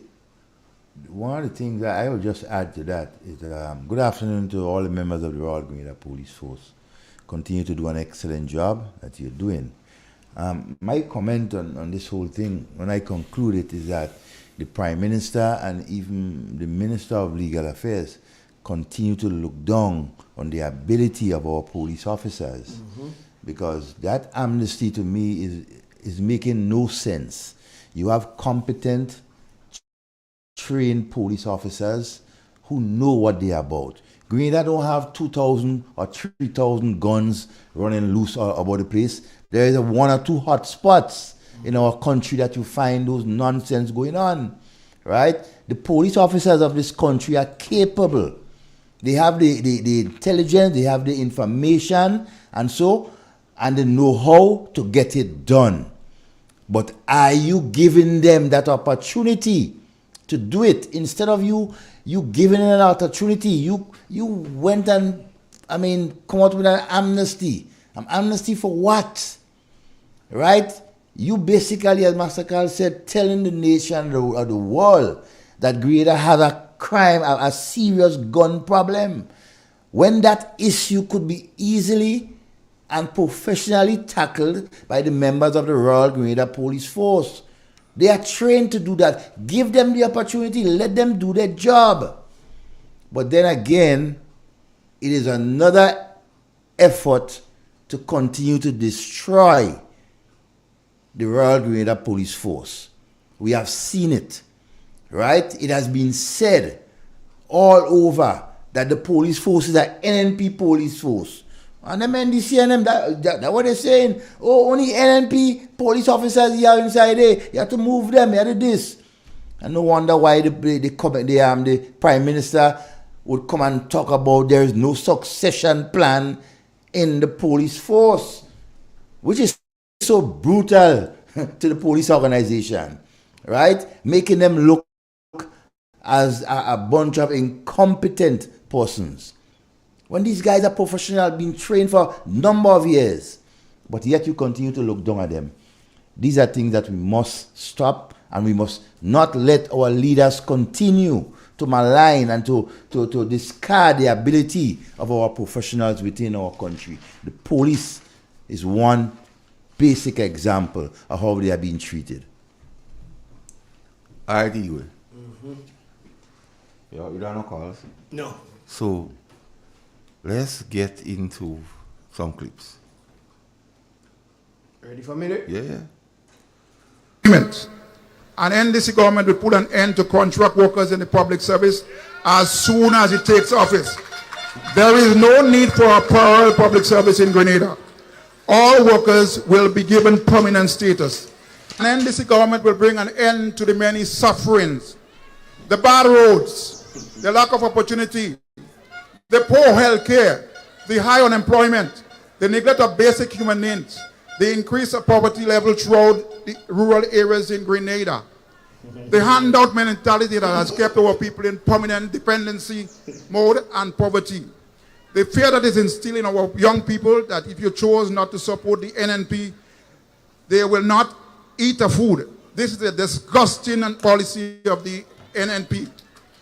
The NNP government is guilty of not addressing the burning issues and cry of our people and continue our sufferings. Most of you, in every village I visited during the House Swaps campaign in my constituency, there was a common cry for roads that were abandoned because those roads started by a former NDC government. In the first 6 months of this NDC government in office, my government will complete all those abandoned roads in Montrose, Pointville, River Sally, and Hermitage. Some of these roads need just a few $100,000 to be completed. How can an incumbent government abandon the people of St. Patrick's in such a blatant manner. And I've heard people talking out there, oh, the parliamentarians in St. Patrick, East and West have done nothing.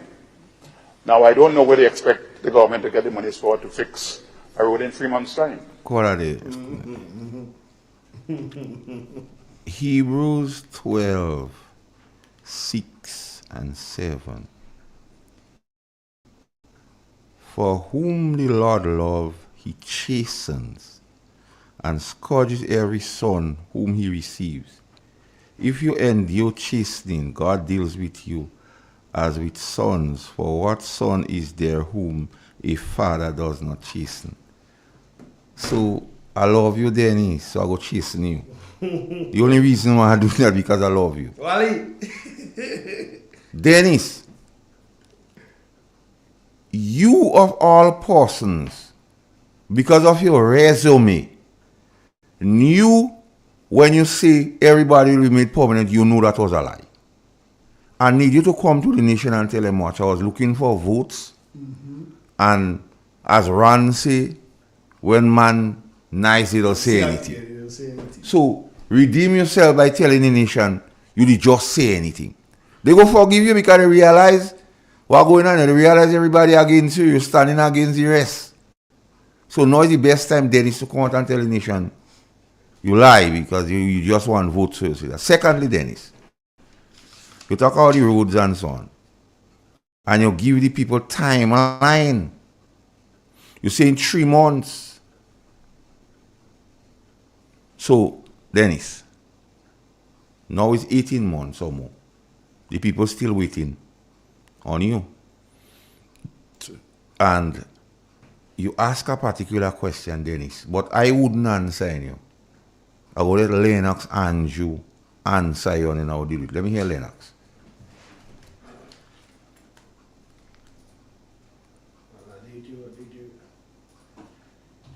Gates.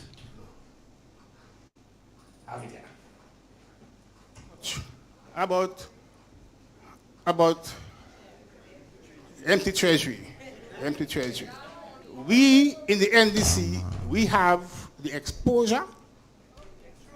We have had the exposure. Good? And we know what to do to find money, to look after the needs of our people. And as I have the mic, let me say, as we go along, in fact, Mr. Speaker, I would even go further. Very good. That's the right one. From a pure economic point of view and a pure economic analysis point of view to indicate the performance of government. If I had my way, I will introduce a new performance indicator in addition to what is there in the bill. And that one is referred to as the current account balance. And the current account balance is the difference between your current revenues and your current expenditure. And your current revenues are your tax revenues and your non-tax revenues. Yeah? And I've already explained what is your current expenditure. When you subtract your current revenues from the current expenditure, you obtain your current account balance. Mr. Speaker, that current account balance, from our numbers I would have recollected, has always been positive, and it as high as 5% of gross domestic product, which means that we have millions of dollars, which means that the government and our government has been able to collect enough revenue, tax and non-tax, to pay wages and salaries, to pay goods and services, to pay interest payments, and to pay transfer and subsidies, and still have a lot of money left. We call it a surplus. And that surplus could go directly, if you so desire, go directly into meeting your capital needs. Good? It could go directly into meeting your capital needs. Dennis, your capital needs, you have money, which according to Lennox and you, could go directly into your capital needs. So you play the thing where you ask where the money go come out again, Dennis. And I've heard people talking out there, oh, the parliamentarians in St. Patrick, East and West have done nothing. Now, I don't know where they expect the government to get the money for to fix a road in 3 months' time. Dennis. Il faut retracer. No. You could ask Lennox Anjou. Because Lennox Anjou say he have monies to I could go directly into capital needs and the roads and things what you're talking about. It's capital projects. So then it's that's why they may have to go. Because they not who okay. So who lying there? Then he say where they go get the money?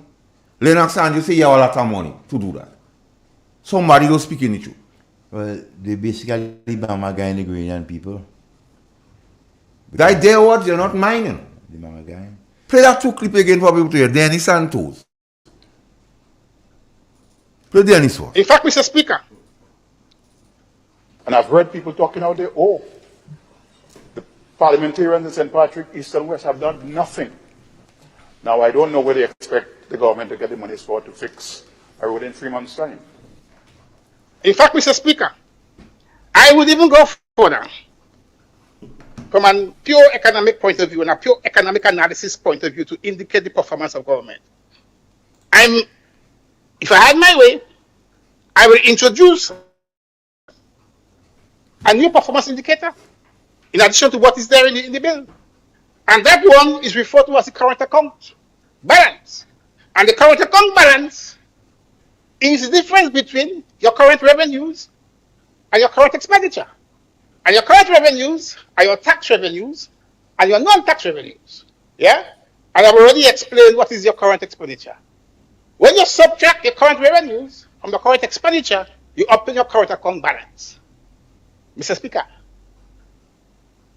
that current account balance, from our numbers I would have recollected, has always been positive, and it as high as 5% of gross domestic product, which means that we have millions of dollars, which means that the government and our government has been able to collect enough revenue, tax and non-tax, to pay wages and salaries, to pay goods and services, to pay interest payments, and to pay transfer and subsidies, and still have a lot of money left.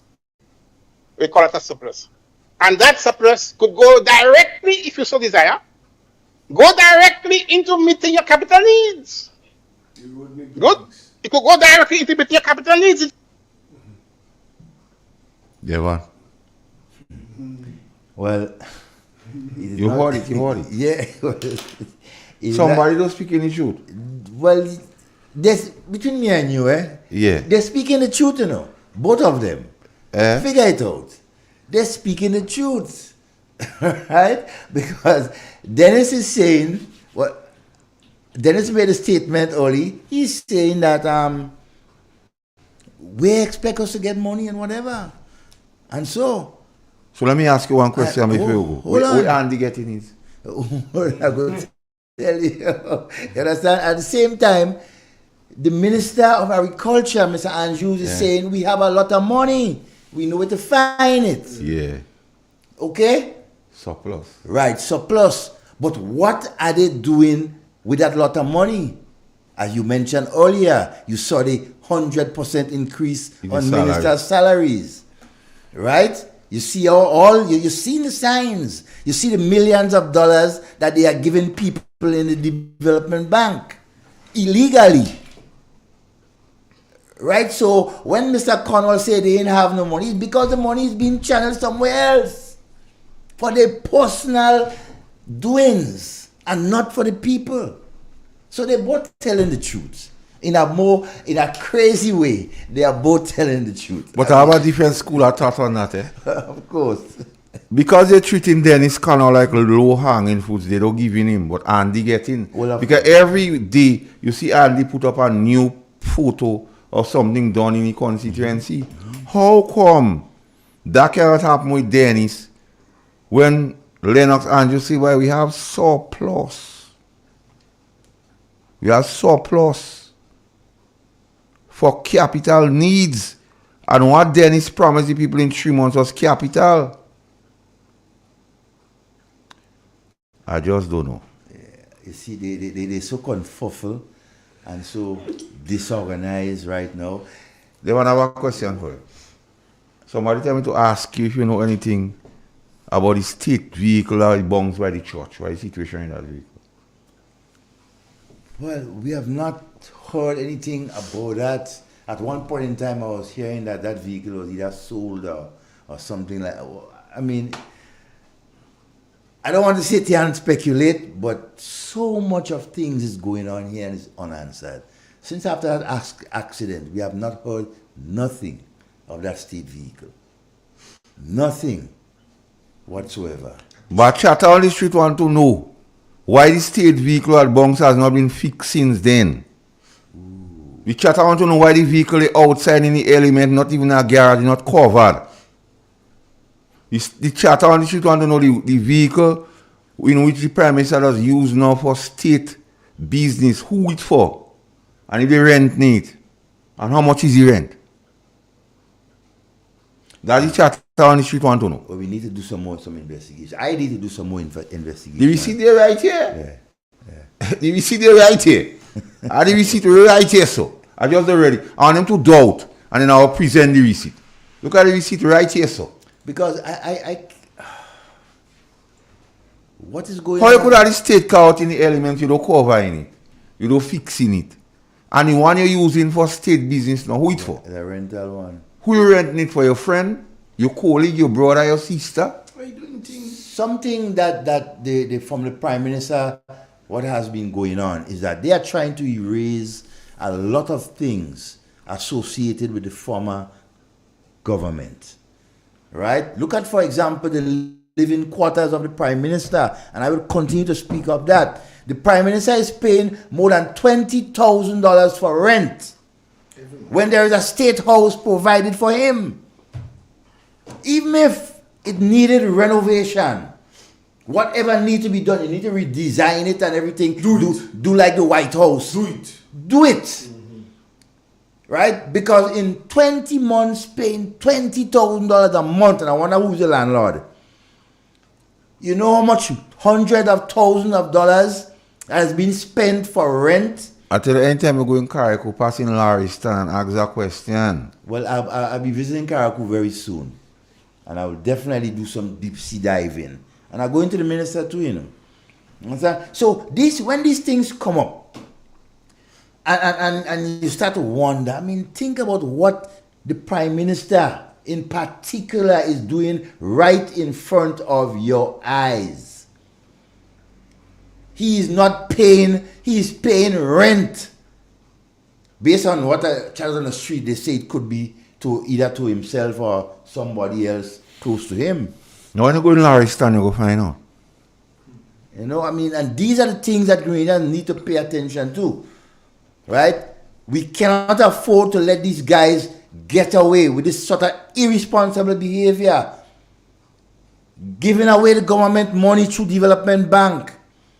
Spending, look at another thing, look at what they did with the procurement, the whole question of the procurement.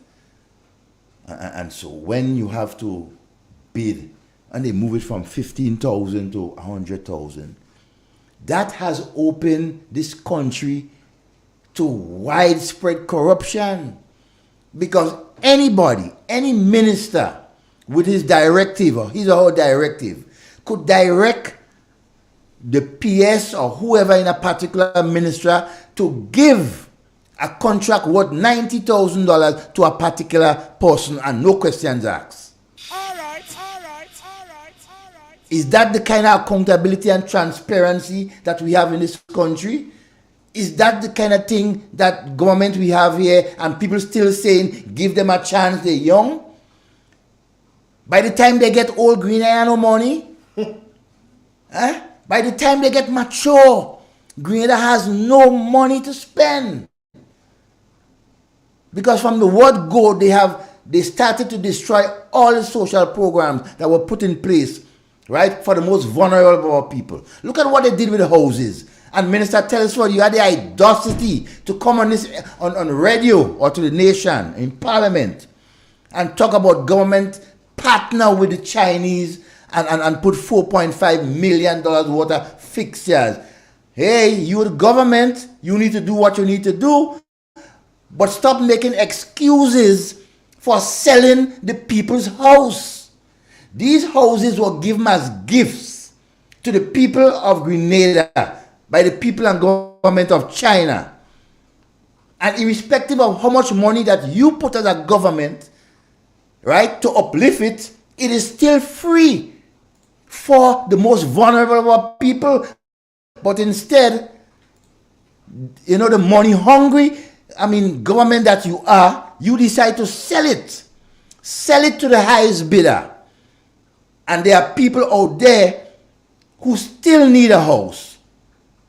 I would have expected that those families in Chantimel who have lost their house would have occupied 5 of the different apartments up there for the meantime. Even if it's temporary, right? Temporary, no temporary. Well, but just think, don't have them going by other people in family place, and no, give them something of their own because it is there. It is available for those who need it.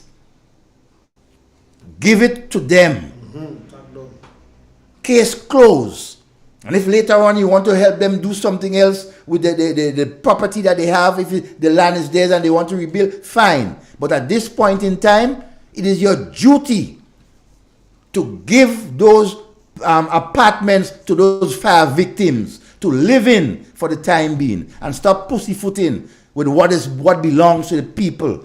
You are disgusting, Minister Telesford, and all members of government who decided to sell a gift that was given to the people of Grenada. My God, what else you all will sell? Massacre? Ligwe, chatter on the street say, the tip Telesford in New York bad tack in the government. Well, that's good. I'm waiting for that tip. I don't know if that's true. Well, we gonna know. A chatter on the street will say that. You have it? I don't know. Somebody send it for me. Send it. Don't Well, forget. send the receipt. Yeah, we want the receipt. The person say you go get the receipt later, Master. And you know there's a issue. Is it tell us what to get over the issue that he lose the leadership of the party? Of course he can't. So he was supposed to be the... He contest for leadership. He contested for leadership. And the end is the... Well, let me give you a little... They tell him do run and he make it hard and run still. You know? Because he was the one that basically helped started the revival of NDC just coming close to the election. Himself and my MP, Andrews. Because he was going up for leader and Andrews was going up for deputy. But when Deacon came into the pit here, they basically tried to kick Telesford to the curb and demanded that he not contest, because Deacon didn't want nobody to contest against him. He wanted the thing on a platter. You got to tell us what even say after he pray about it, he contest still? Yeah, he contests. I mean, but like he forget God now. Yeah, he finds some balls after a while to go back and contest it and everything like that, despite, it was a foregone conclusion. So he has that in him. And then now, I'm understanding that he's one of the recipients of GDB. Wow. More money? Watch. And I want to make it clear. I don't... What happened to our eyes at the already? Well, there is a whole other thing. But I want to make it clear to Grenadians, and I'm saying it because I'm not scared of saying it. It is a fact that when persons are on government board, it is being gazetted, right? And it is public knowledge. Coming up soon, right? I will start doing some investigation as to who are the members of these boards that are making these outrageous decisions to hurt the Grenadian people. For example, Development Bank, right? Both like Development Bank and Grenlec and all these other gravel and concrete and Lotto Board and everything like that. We need to expose these guys. We are not doing anything wrong. Let the people know who is managing these entities, right? Because these entities are bringing in monies for the Grenadian people. We need to know. So when bad things going on, like what is going on in Development Bank, where ministers who are not supposed to be receiving loans are getting millions of dollars for personal reasons, And the farmers and small business people of our country are seeing trouble to get a $5,000 or $10,000 loan. What kind of stupidness is that? What kind of boo-boo government we have running this country? Only themselves they are looking at the $14,000, $15,000 they are getting every month. And while they're getting that, there are hundreds of people who need seed assistance. Hundreds of school children presently who need assistance to go back to school. What happened to the elderly persons? What happened to the health care? I mean, so many things that need to be done. And then people outside, they tell them about, give them a chance. They're young, they just come in. To do a set of crap? To continue to bankrupt this country? No, there must be a red line. There must be a cutoff point. With all this foolishness going on. Master Carl. Yes, they're fun. I realize you get a little rile up there. Now, the police pay and grade.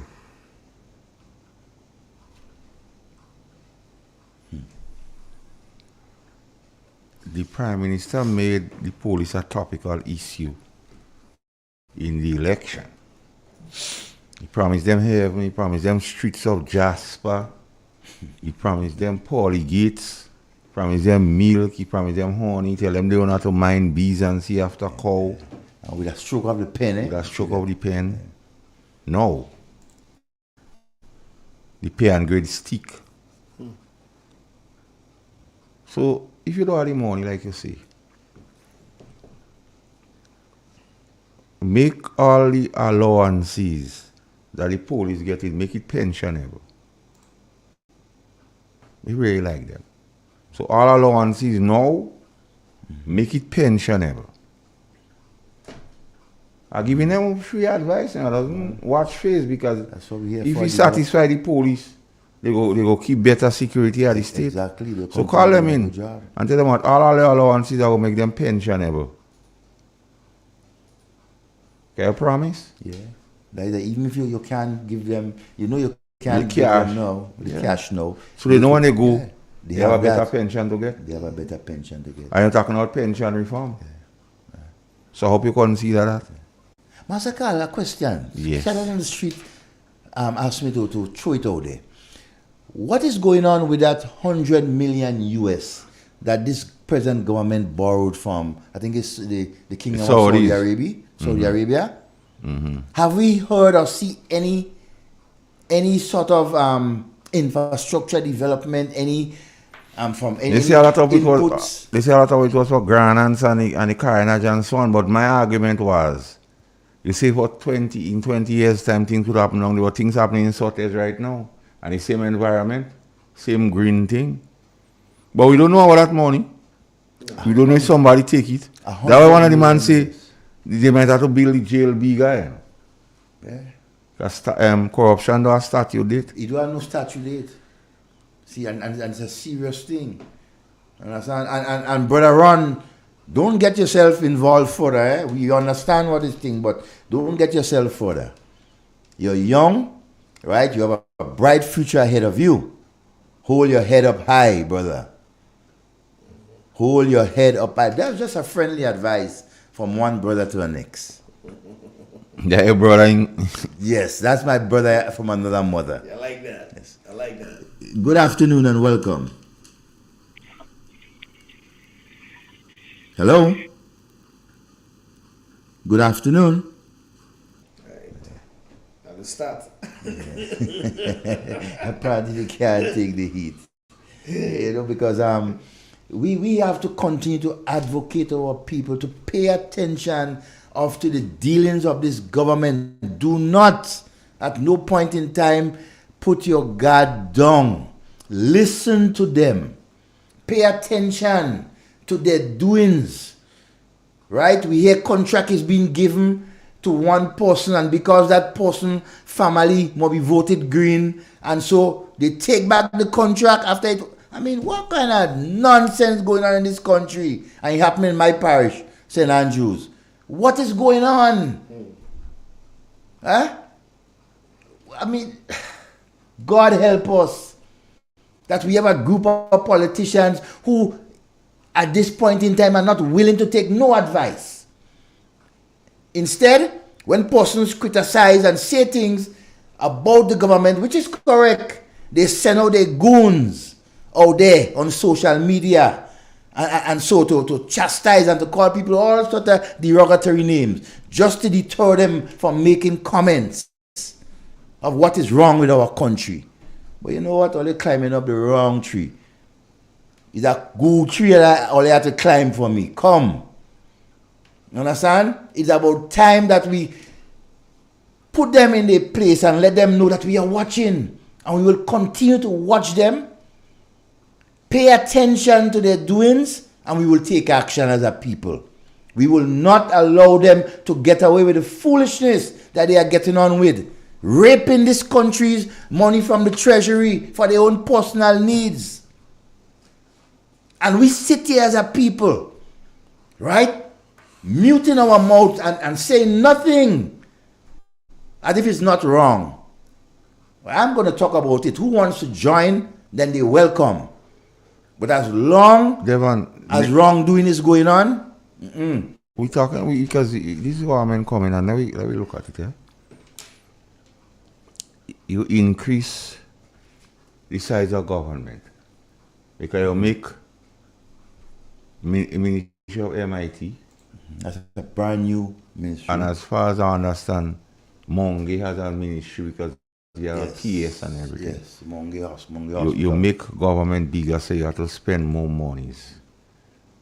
Is there any capital project initiated by this government in 18 or 22 months? No. Which would help build the economy? Stimulate something. Nothing. And you have people saying that the best government of pass here? That's nothing. So how you judge a government? Not on performance? Of course. Every time you see them, they just continue to returning sword. You understand? They turning sword over and over, things that will do. Because a very important point you make, Master Carl. 100% of the projects that are ongoing presently were projects that were initiated 4 and 5 years, even 3 years ago. This government, they are fortunate because it's the people's government. The people of this country that voted and put them there. So they have to continue to do what needs to be done. But every single project that is going on right now is because it was there from 3 years ago. Look at the schools. Over 50, 60 million dollars was given by the World Bank to help with the refurbishment and rebuilding of schools in our country right around the COVID time.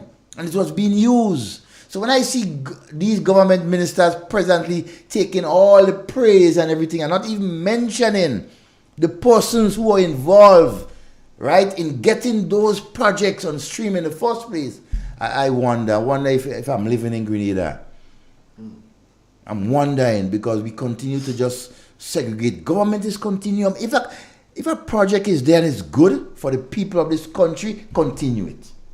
Continue it. But don't continue to lie and try to make changes and make people feel that it is your project. It is you initiated that project. And because of you, that project is there. Nonsense. Be real. Be honest. People will trust you more. As Mr. P always say, you guys are a group of vultures. And you have to tie the truth on them with that, Manje Kosho. Manje Kosho, you have to tighten them. But rather young until he scratch them. Yeah. While you're tightening, he's scratching them. So they have two things to deal with. It's about time we keep that pressure up on this group of inept politicians that is running our country. Devon, I need to touch on a little topic here. And I have a clip there with the Prime Minister Igwe where he's talking about the National Lottery Authority. Now now Carriacou, Devon, what is your view on Carriacou? Carriacou. Well, I looked around, but there are one or two concerns that popped up, with me immediately. I think generally the organizers, they did a fairly good job in carrying out, right, in executing the character games and so. And, we must say thank you to them, for a job done. Our athletes, the performance of our athletes was exceptional, right? And we have to be grateful for that. And so, however, though, some of my concerns are how the way in which we treat our own athletes here in our country. Now, I cannot understand for the life of me that we are hosting these games, and yet for all, right, we are here in Charlotte on the street have been telling us that the sort of facilities that were given to our athletes was under par. While you have other athletes from different Caribbean islands living in hotels and that sort of thing. I mean, we are home. Let our athletes feel that they are home. You appreciate them. Not just discard them, use them and discard them. No. Right? And that is one of my concern that has come out from the character. I think much more, right, has to be done in preparing our athletes, right, and so, and I think as the host country, we had an opportunity to showcase much more of our athletes, right, and we missed that opportunity. We miss out on that opportunity, and so instead we screened so much and so much until we basically lost, right? I mean, the edge, in my view, as a host country. Yes. If it was the previous administration, the new National Party in office, the stadium would have been packed. Oh, most definite. No deception. You don't know COVID in my vertebra about that. I know that would have happened. Yeah. The second part of it, the accommodation for the local athletes was subpar. Yeah, despicable. And that ought to be looked into. And thirdly, I need to ask the Prime Minister when he paying the athletes. Yes. Fourth. Oh yes, he made a statement concerning that. Now, those persons who took part in intercolor national champs, the NNP are wrong, these people are getting free ticket to go and watch it. Families, everything. Yeah, so Doesn't miss that. I want to play a clip from the Prime Minister and to ask him, because he would say that, not me. Sport is a profession. The same way you have to do it day in, day out. And we are proposing that for any sportsman or woman, regardless of the category, swimming, cricket, football, netball, volleyball, tennis, that once you are training to represent the people of P.T. Martin, Carriacou, and Grenada, that the state of Grenada will pay you while training, will pay you while you are traveling, to ensure that you do not have to worry about where your next meal is coming from while representing Grenada. Now they're going to ask where the money is coming from. And I will answer this. Ask them what they are using the National Lotteries Authority money for.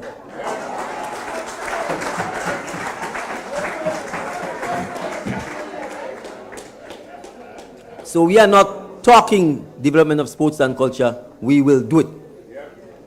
And so we have every intention of ensuring that the public knows in a transparent manner what the National Lotteries Authority funds are being used for. And under an NDC government, it will be sports and culture, full stop. Oh Lord! So Devon, through you, ask Deacon Mitchell when he paying the character athletes. Okay, say the thing is on a need-to-know basis. So, Mr. Prime Minister, when is the date? Because when you pay it, I'll give you kudos. Of course. So when is the date you're paying the character, even those who win or don't win medals? You have to pay all. Yeah, the team. And the team. When you pay, because you say you know where the money is in Lotto. Can I take it on? In Lotto. Good afternoon and welcome. Gentlemen. Yes, my friend. Am I to believe that lot of money is paying for his residence?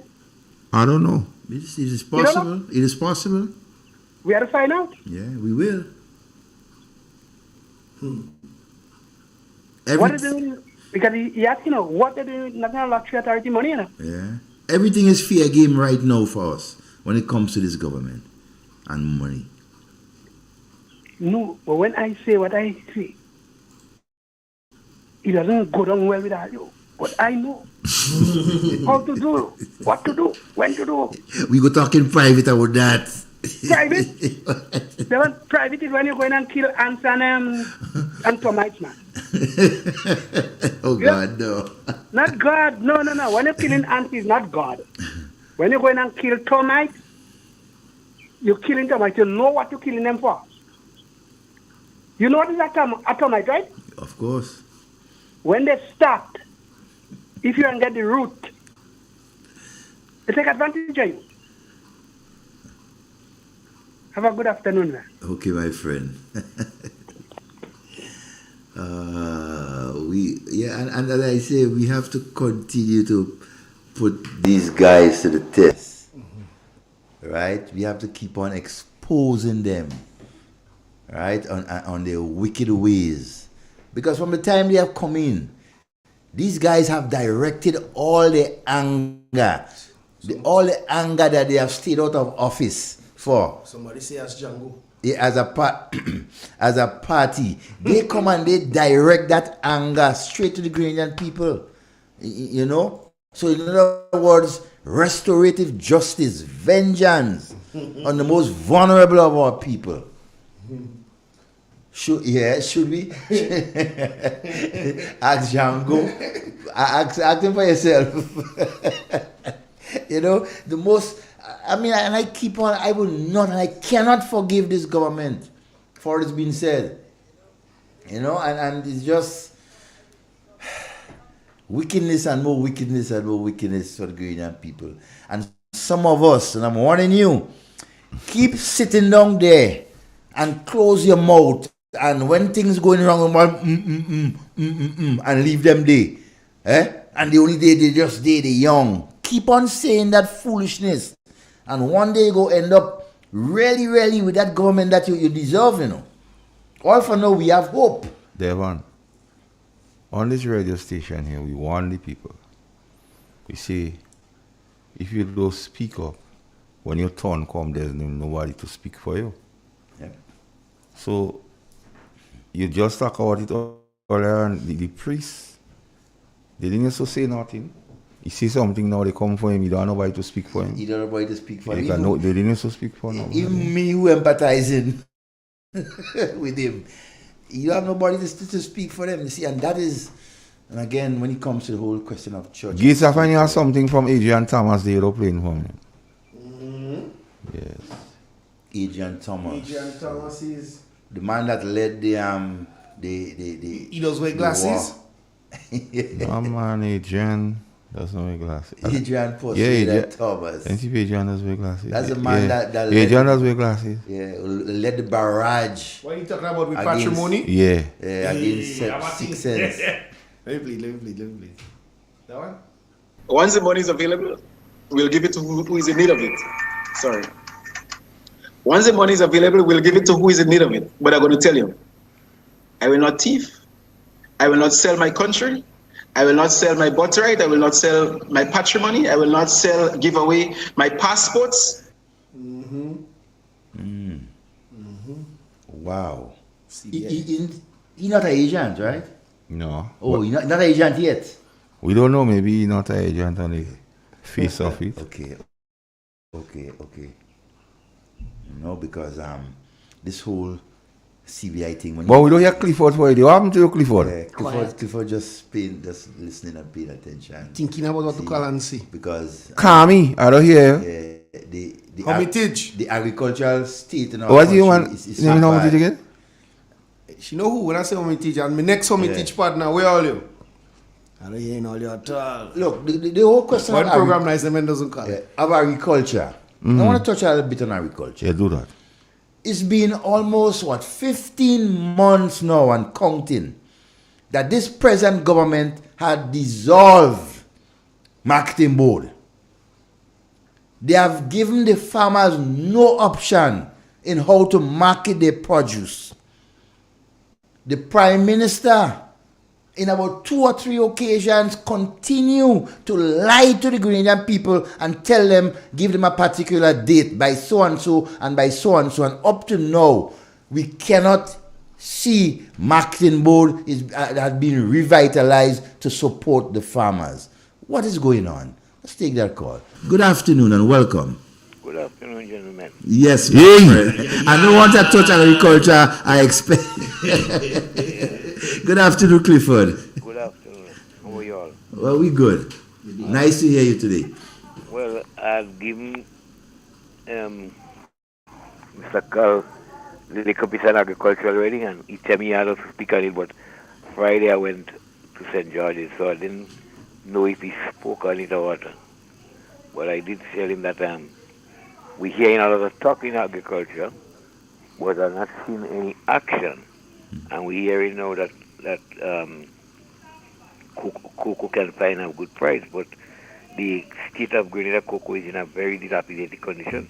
Cocoa is fetching a very good price right now on the international market. And I want to strongly believe, Clifford, that the Cocoa Association, the board, the administrators of that product, of that association, knows fully well what is going on in the international market. And they are failing, in my view, to inform the farmers so that the farmers can get part of that benefit. That is just my take on it. Well, the thing is, there's a lot of structures to put in place to get the advantage of it, because, I mean, when you look at the state of cocoa, farmers have not been taking care of cocoa fields. Very, very limited amount of persons. But what I'm saying, Clifford, besides the production in terms of the amount of cocoa we produce, despite that is low, right? The price that is being fetched on the international market for cocoa has skyrocketed. Yes. Why can't our farmers here benefit from that? Or is only the board and so that is benefiting from it? Well, I guess some of them they have contract with sales, so the sales will be contracted already, so they can just move the price. But for future sales, we have to put structures in place. As I said, I am not certain whether government estates are in place to advantage it. No wonder why we have to mash up these two boards, Clifford.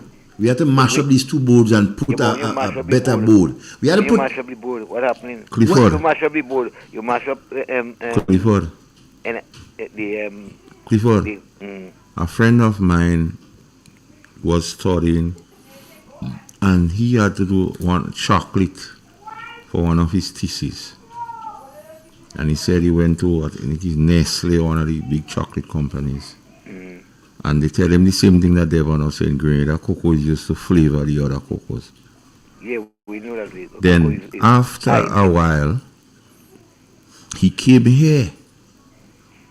And he was trying to speak to the same cocoa board and give them the information he found out about the quality of the cocoa here.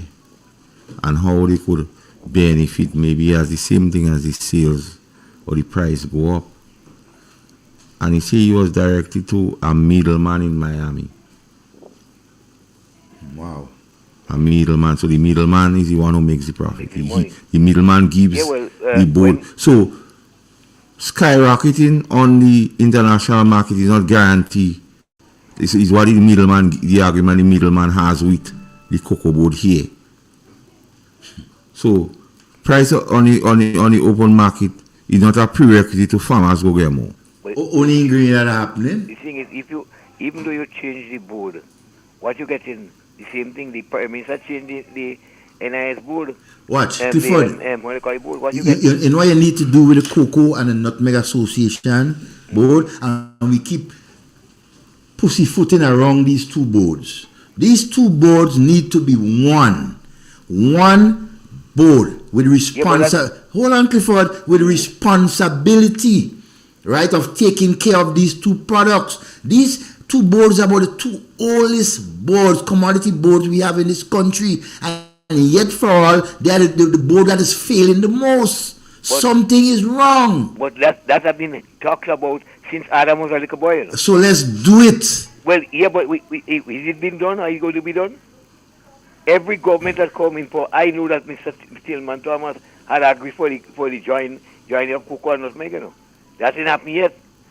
But under Brazy had agreed to it, you know. Under Dr. Kit Mitchell had agreed. Under Mr. Dickon, it may be agreed to, you know. On that issue, all them politicians are on that.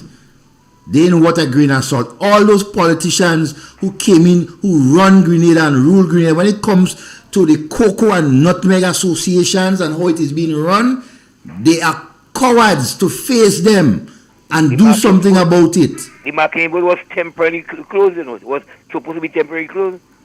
And they can't find enough men in Grenada to form back a new board, you know. You can't find enough men? So Clifford, until and unless the Cocoa Association or the Cocoa Board, as you want to say, does not do its own marketing, it cannot take advantage on all price. Exactly. Well, because at the time, when the gentleman told me that the cocoas are the equivalent of nearly 20 EC a pound. And farmers down here was getting not more than $5. $1.10 for it. And nothing, and the cocoa board knows that. But nothing has been done by those people who sit on those boards to fix that. Because they're benefiting. This government came in. How many farm road, which farm road has been worked on?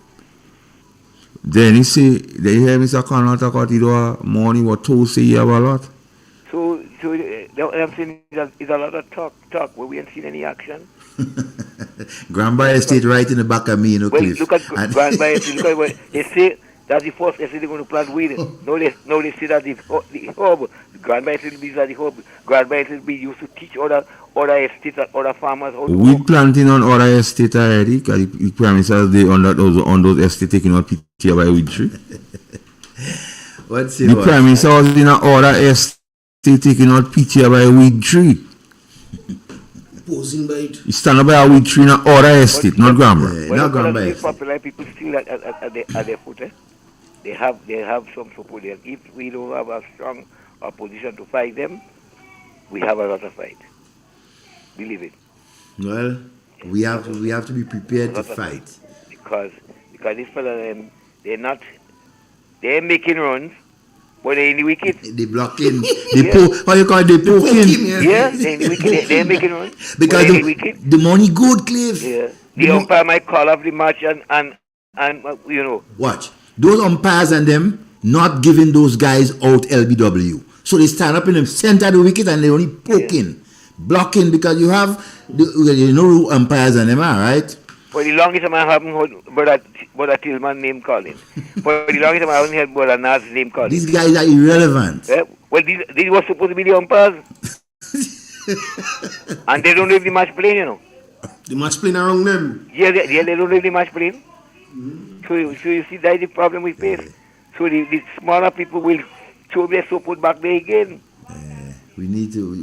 Brother Tilly hoping to be the next Governor General. What, Cliff, your information that we need yet? Well, that was heavily rumored. Brother Nas supposed to be head up a committee to find out where the oil is. Find out where the oil is again? Yes. Find out again? They say since after they look for the oil and empty tube of the oil in the sea. Yeah. Before later. Take care. All right. Good afternoon to Goddess Bella. Yes. See you popped up, and to all those who have just joined us and everything. Blessed afternoon to you. Yes. It's so nice. Is how we describe our government. This is a real word. It's not made up. Okay. It has Greek origins. It is called a kakistocracy. Google it. A kakistocracy. Surely you're making things up now. Google it. I mean, I love the word, but what is the meaning? Okay. You Google it, and you tell me the meaning. Okay. And tell me this does not adequately describe our government. Now I'm typing kaki into my work computer. Yes. Okay, cool. Kakistocracy. Kakistocracy. Kakistocracy. And give me the definition. Literally, A government by the worst people. Yes. A government by the least suitable or competent citizens of the state. Okay? So full of the khaki people. It's not I even can't believe it's an actual I word. know. and it's not even an Afrikaans word you'd think where kak comes from. Hey? Wow. Do you call a parliament full of these people a case? Ah, he enjoyed that.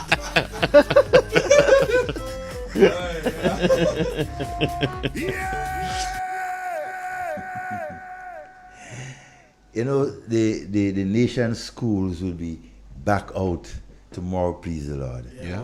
And I have a serious concern. And I'm putting it out there before school is reopened tomorrow, please the Lord. I am hoping that the government keeps steadfast on their promise to give free meals in schools. Hold that. Right? Because they started, they say they're doing it and children don't have to pay. But as of the last day of school, last term, gone there, children in particular schools in St. Andrews were still paying their $3 and how much to get lunch in school. St. Patrick's too.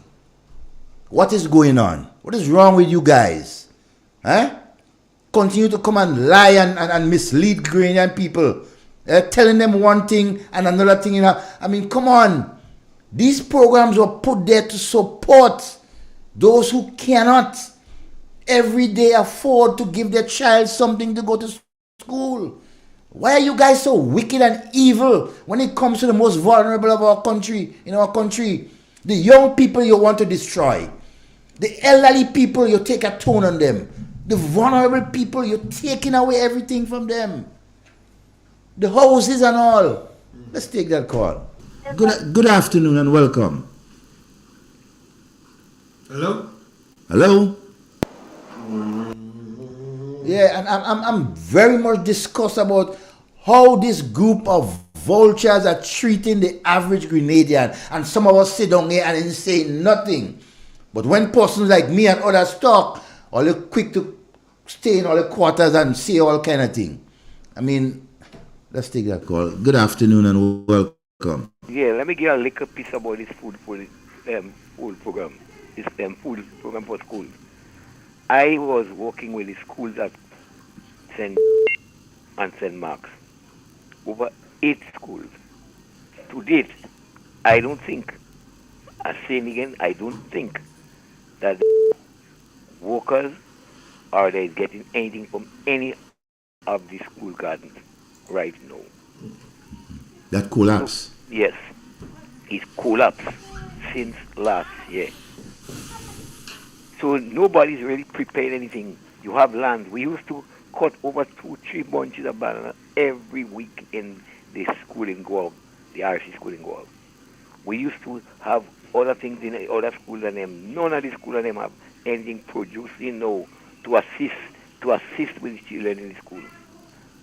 They were said that they were revamping the 4-H, and to date I have not seen any active thing going on with it. So whereas okay, you're talking about people paying for children paying $1 and you're going to cut off the $1. What have you in place to organize that? Nothing. Who's helping the children to know about gardening? Not in zone. Okay, Father. Yeah. Understand this. Now they're doing this to the school feeding program because they want to give one of their friends. So they change the procurement from $15,000 to $100,000. So very soon you will see one of them with that. Mm-hmm. Because you could source by just giving somebody without bidding for $100,000. So very soon you will see one of them with it. They might ask you to come and work with them. Yeah, well, if you could work in the engines of the school children, because I tell you that we used to have all kind of things you could get from the school garden, and the children was taught agriculture. Before these guys have no idea how to manage government. That is why we're in so much trouble. Our schools in problem, workers in problem, the health system is in trouble. I mean, what is going on? People still telling us to give them a chance. And a chance to do what? I could tell you the cooks don't have it easy. Eh? A lot of times the cooks have to bust their head. Sorry. To cook. Sorry for them. Sorry for them. Good. All right, Mr. Clifford, have a good day. I mean, it's so disheartening to see how our people are being treated by a group of gentlemen who just come in and in 2 years, you raise your salary 100%. You are now working for almost $15,000 a month. And you still turn around and take out $150 from the most vulnerable of our people. Eh? You're still not supporting the young people going to TAMCC. A lot of them have to drop out because they don't have bus fee or they don't have money for lunch or whatever the case may be. You feel just paying the tuition fees in TAMCC is all? When you add up all the rest of fees that you have to pay in TAMCC, is about 3 times more than that $800 you government decide to pay. Right? And you're boasting about that. You keeping more children out of school than you bring them in school. Think about that. Good afternoon. Good afternoon and welcome. Good afternoon to Master Carl, Zivu and Devon. Master Carl, are you calling me out, man? Well, I'm hearing you. Without you on the program, not the program. From the time you come on and they listening, you know, you have to just keep still and listen. Yeah. All right. From the time the program come on and listen, I could tell you all what all you talk about, you know. Yeah. A day, man, a day. Yeah. Well, everything all right? Yeah, man. Yeah. We keeping the torch burning, Kami. We can't you have to, you know. Yeah. Yeah, it's really rough. I mean, it's rough. You just start to see what's going on in our country. Grenada is a beautiful place. I mean, I went to England. I live in America. I go different parts of the world. But Grenada is a nice place. All we need is a little money to survive, pay with bills, help somebody. But nothing going on right now. Nothing going on, Devon. Not even the bushing walk going on for Devon, the average person. That is back. And you know what hurt me too? Some of our own supporters. You know, just turn back on the party. Well, there's not real NNPIs. You understand? I don't look at these people and Mr. Clifford, thanks for coming and support me, boy. You know, they turn their back. If NNP come back in power tomorrow morning, everybody drum back on board. And you don't have to be ashamed to speak. Even if you're working with the government, you're a Grenadian. That is your right to vote for who you want. If you're working with the government of Grenada, Carriacou, if something go wrong, that's your right to speak. It's to speak. A lot of people, everybody just had their mouth shut. When they're in a little corner, then they think. When they come and wait for the bus, they can look the situation in the bus terminal. That situation, they stinks. You understand? People see in trouble for bus. So the buses don't want to come back down when they go up. Because of the road. Because of the road. I tell you, it's sad. If I didn't have my little thing going on and me home here, I'd have go St. Vincent or some with our friends. I'd have just leave and go. You're going to plant ganja. Well, oh God, you could have smoked a split nowhere there. Right about now, you had a bun. Yeah. Nah. No way, I mean, I don't have nothing to hide, you know. I'm a big woman, you know. Of course. I'm a big woman, me have nothing to hide, I do. Think everybody have to respect people. I can tell some of them don't drink the vodka and the champagne in the house. And you can't tell them don't go and stand up and take photo by a marijuana tree. You understand? You understand, so? Because Michelle, like if you ever smoke a marijuana in his life. I just can't believe what's really going on when I hear people talking about a man, eh? Because, to be honest, Master Carl, I used to live by the courthouse. And that man coming in the courthouse with his jacket on his hand. And he walking so easy, going in the number 1 magistrate court. Many times. So it is hard for me now to watch and listen what a man saying, the kind of promise he make for Grenadians. watching that man going in the courthouse many times. It's sad. Somebody, school children say, where he living is, the deceased Sokaboka is the landlord. That's what school children say. Where he living there. So, you know, we could tie something together with that They information you just say, you know. My school children say that the other day, the other discussion in the terminal, and school children say, where the Prime Minister living, that is Sokaboka place. I don't know, that what school children say. But Kami, you remember that? You can remember well that law firm that Sokaboka have. Yeah. Who's the one that end up with it? I know a little history about that. Right. And that's a thing what has bothered me. You know, I always say on the program, these people in the government that form under the NDC should remember where they really come from. You know, we're living in a world that, boy, you never know what tomorrow, what will happen to you. You know? Grant. It's sad. Yes. It's really sad to see. Look at Toast. I remember Toast is a man that make me lose my job, you know, in the Ministry of Finance. He was the permanent secretary, and he make me write an apology letter, something I said. And you know, they never signed back that contract. And they send me in the government printry after. That Mr. Andrews. So he make you do something to fire. I said something, I said something. And he make me write an apology letter. I had the letter, I will look for it one of these days. And I did write him back. And I give him hard words. And they send me in government printry. You know, and when I listening to him there this evening there, he's a man that surprised me. He's a man that surprised me. That Mr. Andrews. All over in his tie and his shoulder. He was the permanent secretary in the Ministry of Finance. And I was the caretaker in the Ministry of Finance. I worked there for years. And then he leave and he go in credit union. These guys and them just forget the kind of thing they do in Grenada. Forget where they and come what from. they doing to people. Their track record, that's what Dr. Mitchell used to say in campaign. NDC have a track record. All these guys have track records. I'm glad I can't read and write. Because I don't know how to rob nobody. I don't know how to forge check. I don't know how to do certain things. I'm glad I can't read and write. Thank God for that. All right, Sister Kami. It's just sad, boy. Them people and them are children. They are young girls as the children. They have to do better.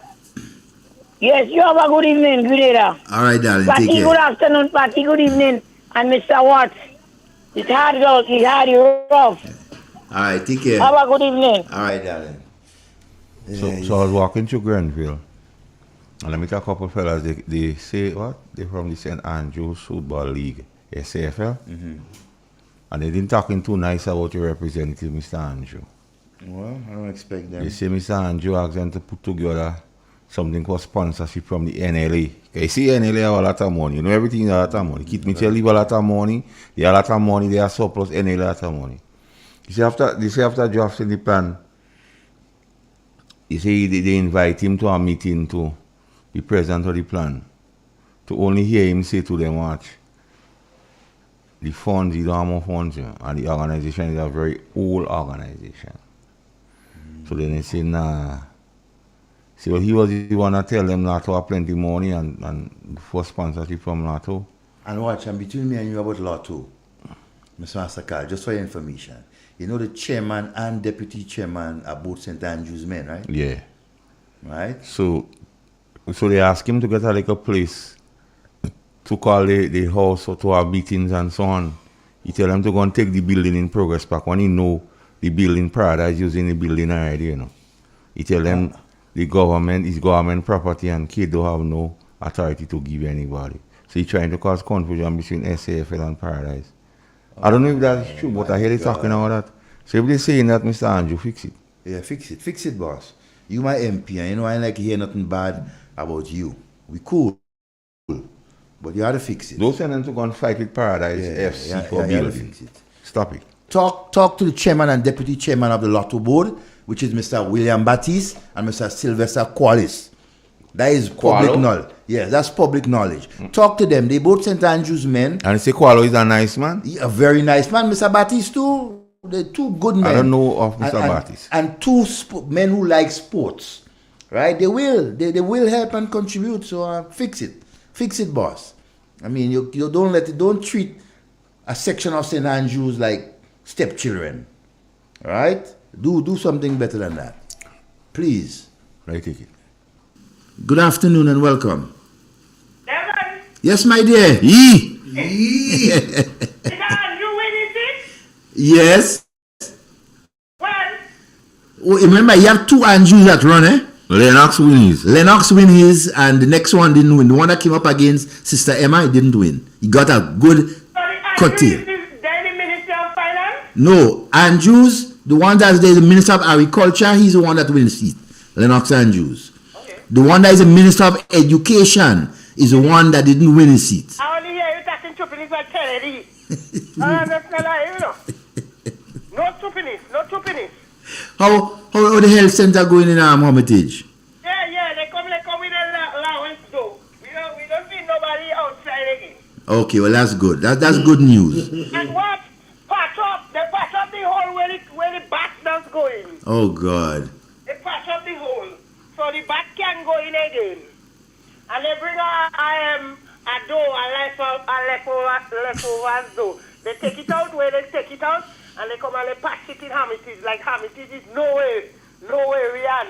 And you have woodlands on the property. I pass there and I look and see you have woodlands surrounding that property. So the property wants painting. The property wants, they come and they sign, and they come here and they send the nurses and they were telling the people that.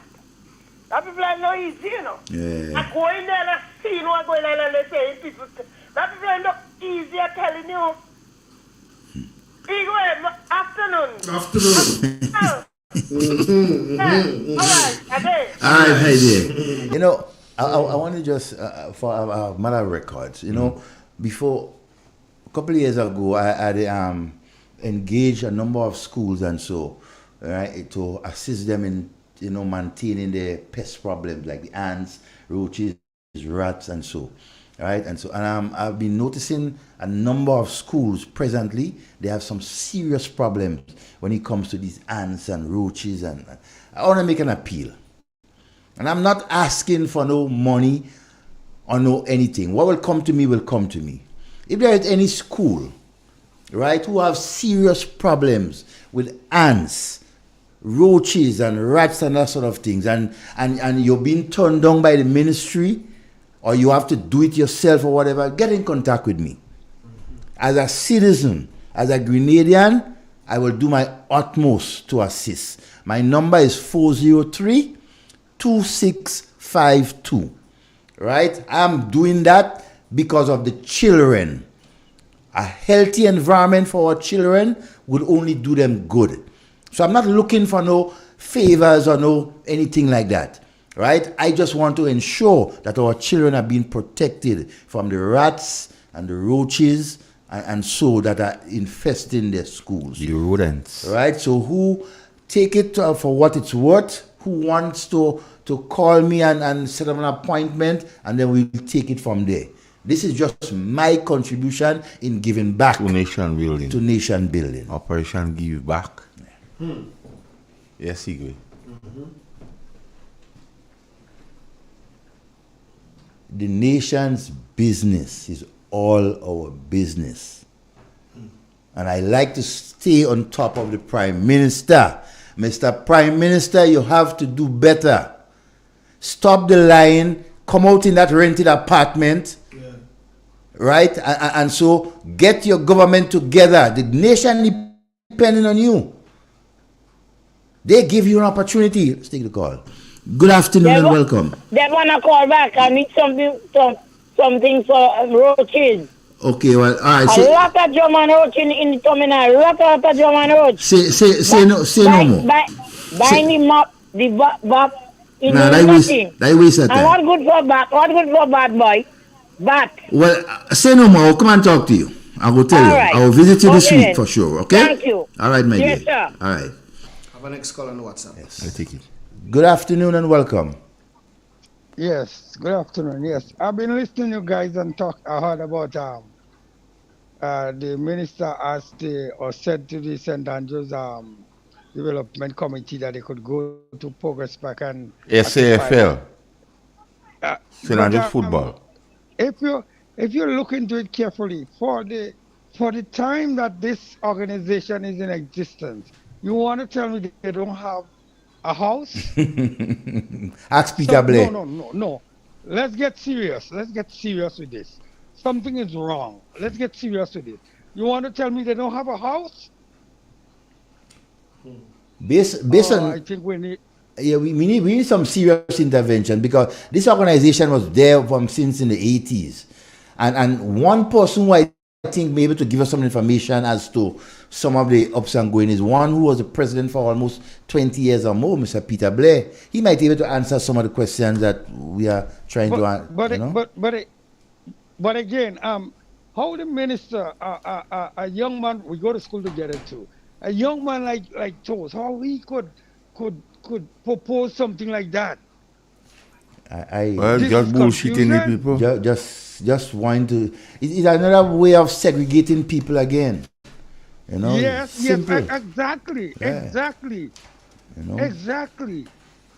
So I don't know. Let me look into a lot of things, because I don't understand why all these years St. Andrews committee don't have a house. SAFL. Anyway, you guys take care. I'm listening. All right, my friend. And you know, the thing about the St. Andrews Football, the association, they have a competition going every year. I'm wondering what is going on with the whole administration of that particular body. You know, and another thing again with St. Andrews, the whole question of SEDU. SEDU, in my view, is operating, right? SEDU, in my view, is operating like a cartel. You can't hear, you know nothing about what is going on. The input that say, yes, you may see a couple of things on Facebook, they combine this, but within the villages, and so come out and get the people involved and revitalize these organizations within St. Andrews, right? It is a mandate that you're supposed to have. And the whole question of being member of SEDU and all these things have to, we have so much of things to unravel in our country. And so, but let's hope that, we have the strength. But first of all, we must deal with the political and leadership situation in our country. We cannot have inept persons, inexperienced persons who knows nothing of what is going on leading our country. We made a mistake. We must be man and woman enough to change as a people to change that change. We must not be embarrassed, because they are all our brothers and sisters. They got a chance. They cannot handle it. It is time to change the change. You guys saw that bridge down by around. Up to now, the bridge can't start. I don't know what to say about that bridge. Up to now. Which one of the bridge in St. Mark's? In Bonnie. Yeah, that's a burning issue. Yeah, man. That's a That bridge comes in real problem. Because you see, if when you check on the distance, children in Victoria around to go to that school, which is right there across the river, it's crazy. It's crazy. Good afternoon and welcome. Good afternoon, and thanks for taking my call. This is a call from Canada. Thank you very much. And on Wednesday, you're welcome. Good afternoon, everyone. Yes. On Wednesday, I sent Igwe a message about the people taking care of the elderly not getting paid. And guess what? They got paid on Thursday. So thanks, Igwe, for reading out my message. No, but they listen this station, eh? They listening. They listening. Yes, because I got a message on Thursday. Guess what? I got paid. And I want you to call them and thank them so much. Because after a month and days, they did not get no money. So they were really thankful. And they wanted me to tell you guys thanks a lot for helping them. They're most welcome. That is what we're here for, to ensure that the people is being served. All right, take care. and I glad they were listening. Okay. All right. All right, my dear. Take care. All right. And to all the Canada posse, Hamilton. I have a couple of friends in Hamilton over there, Raymond and these guys. Where and was Pedro. it? Huh? Good Where afternoon to you. He's a downtown man, Eglinton and Dufferin. Yeah, I live around Toronto man. I live around Oakwood too. Around Oakwood? Yeah. That me grounds. Oakwood and Eglinton West. Yeah, you know. Yeah, so all we have a large audience in Canada. Yes, we do. Listening to us. We have a lot of people. All the programs. They are loyal listeners, you know, and so on. And we must say kudos to all our diaspora listeners who have been very good to us in listening and sharing. I just say that I must say good afternoon to my friend in Zambia. No, in Grenada. Oh, what grandmother up there? They call up there again, Devon? Oh, Mount Morris. Mount Morris. Mount Morris. Yeah. My friend in Mount Morris, you know who? Yeah. I'm telling Sarah Carman. Yeah. You say you're listening right through. So I say next time I go on the radio, I will big up my friend in Mount Morris and the other friend I was by. I don't know where she's staying right now. And to those persons who have met me during the course of this week and give me encouragement to continue on the program, blessed evening to you. And we appreciate your support in ensuring that we continue. On a serious note, there is not a day I leave my house and go somewhere and somebody doesn't recognize the program. Of course. It does shock me because they call me Master Kala and I say, yay! Yeah. But to me, I never see the face and I don't know who. And then they say, you don't do anything. I say, okay, yeah. Big up Sky. Sky lives in Macomb. Macomb in Canada. In Canada, okay. Yeah, we have, I mean, it's amazing that the cross-section of listeners and viewers that we have. And so, I like Goddess Bella in the south to north in Toronto, you know. I like when some people say in Toronto. Yes, Toronto. Toronto, London, Passy, and everything like that. You know, we have some fans in London, you know. Yeah. We have mad fans up there, you know. And we must say big up to them. We don't hear London today. Nah. London don't call us today. But they're listening. Mm-hmm. Trust me, they're listening because we didn't have program last week because of the holiday. And the amount of calls and persons who meet me and say, Romain, what is going on? What is wrong with the... I said, no, it's just an holiday. We sort of respect the tradition. Yeah. And so we give people a chance to... to vent otherwise. A lot of man didn't sleep last week. So but we're here, and rest assured that the continuous flowing of information coming from this group of us will never cease. North Carolina is in the building too. Never cease. And so because Chettleman? We are here for a reason.